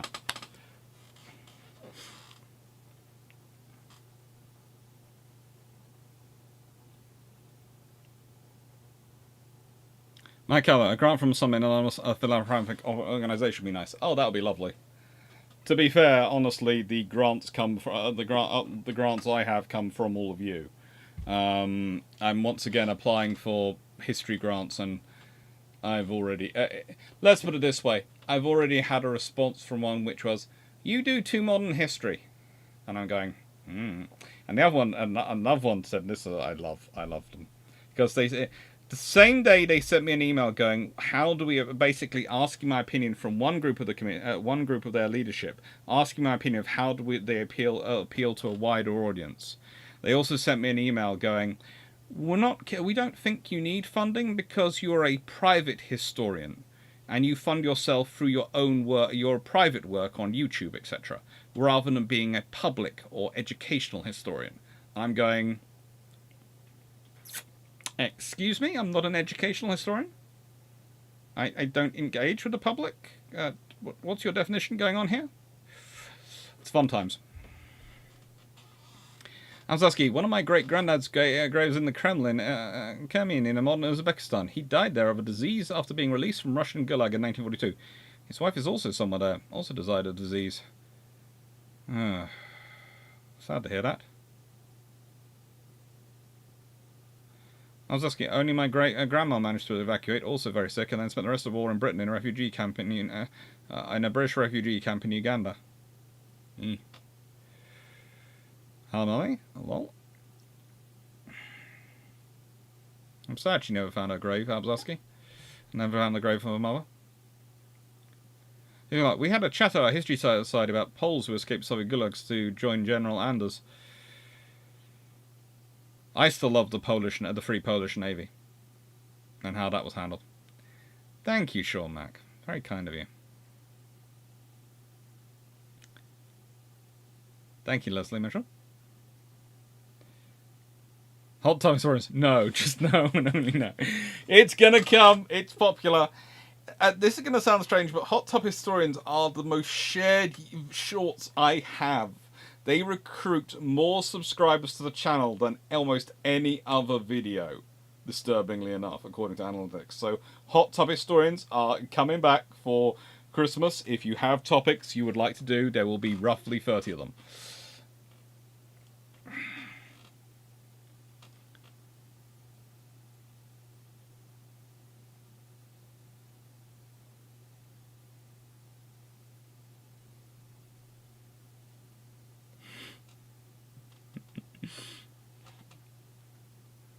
My God, that sounds right. You get used to it.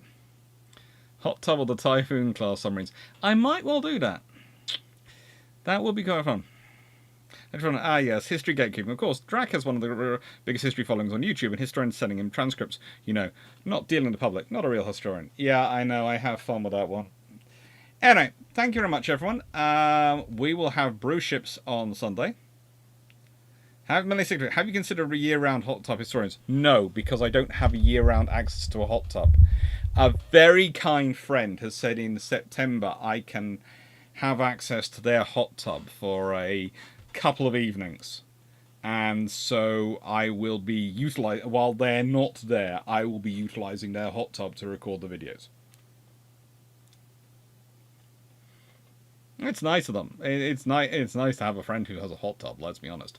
But honestly, I can only take advantage of that now I have a car, so I can drive there. The year-round hot tub historian could be fun, but I would need a hot tub. Ice bomb historian would be shorter. Not happening. Yeah, it's fun. I have got to make sure I do plenty of stomach crunches before I do this year's hot tub historians.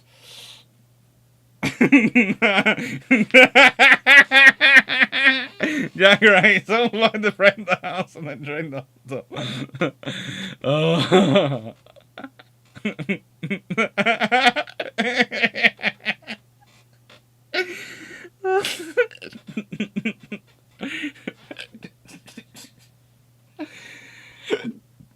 You know, I don't know why you don't like it, Jack Ray. It's, just it's history from a hot tub. What more can you want? A relaxed historian enjoying a hot tub.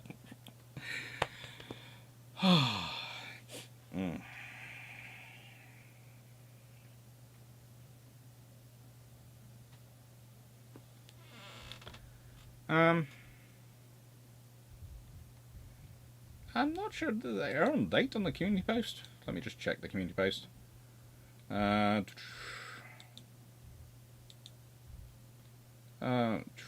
Let's see. I think they're mostly right, but they might be wrong. The dates for starting on the 29th, which is November, the 2023 is the 29th. Wednesday, 6th, and then it's 13th, 20th, 27th of December. Then it's 3rd, 10th, and 17th of January are Wednesdays. So yeah, they're right. Anyway, I will say thank you very much, everyone. And I will say thank you very much, everyone who's here. Oh, yeah, I forgot to change the freeze to 24s. Ah, well, people know what I'm talking about. Thank you, David Golding. Thank you, everyone. Thank you very much, everyone. And, yeah. Hopefully I have some Iron Brew for brew ships on Sunday. Wait, let's have the exercise. So about this wider audience you're trying to attract a co-host.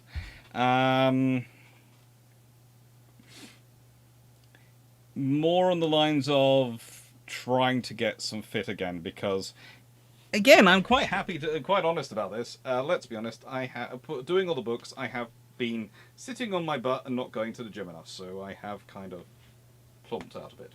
So yes, I do need to get rid of the plump.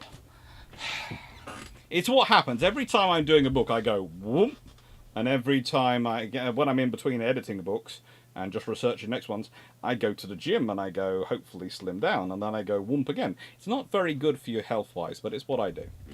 Take care, everyone. I'm my coach, Drew Patchington, Paul Amos, thank you. Thank you, Abzaski. Thank you, Melanie6040. Thank you, David Goulding. Thank you, Derp Squad. Thank you, Night6831. Thank you, Darius Ratsky, Calvin Gasberg, Jack Ray. Thank you, Jacob. Thank you, HMS Verdun. Thank you, Just Fonk, Leslie Mitchell. Thank you, Sean Mack. Thank you, Malaga. Thank you, Steve Clarke. Thank you, Ian Morrison.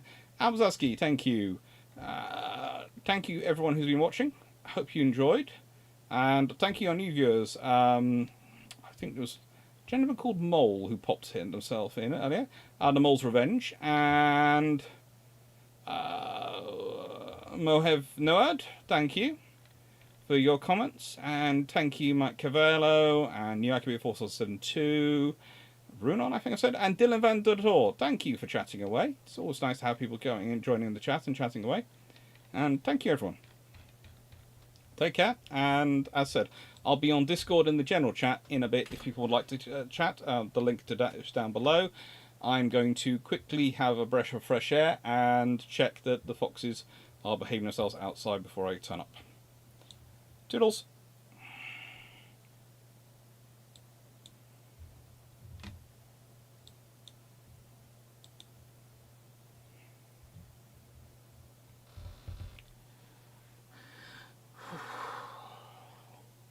I need another Pepsi. I'll get it in a second. Da-da-da-da.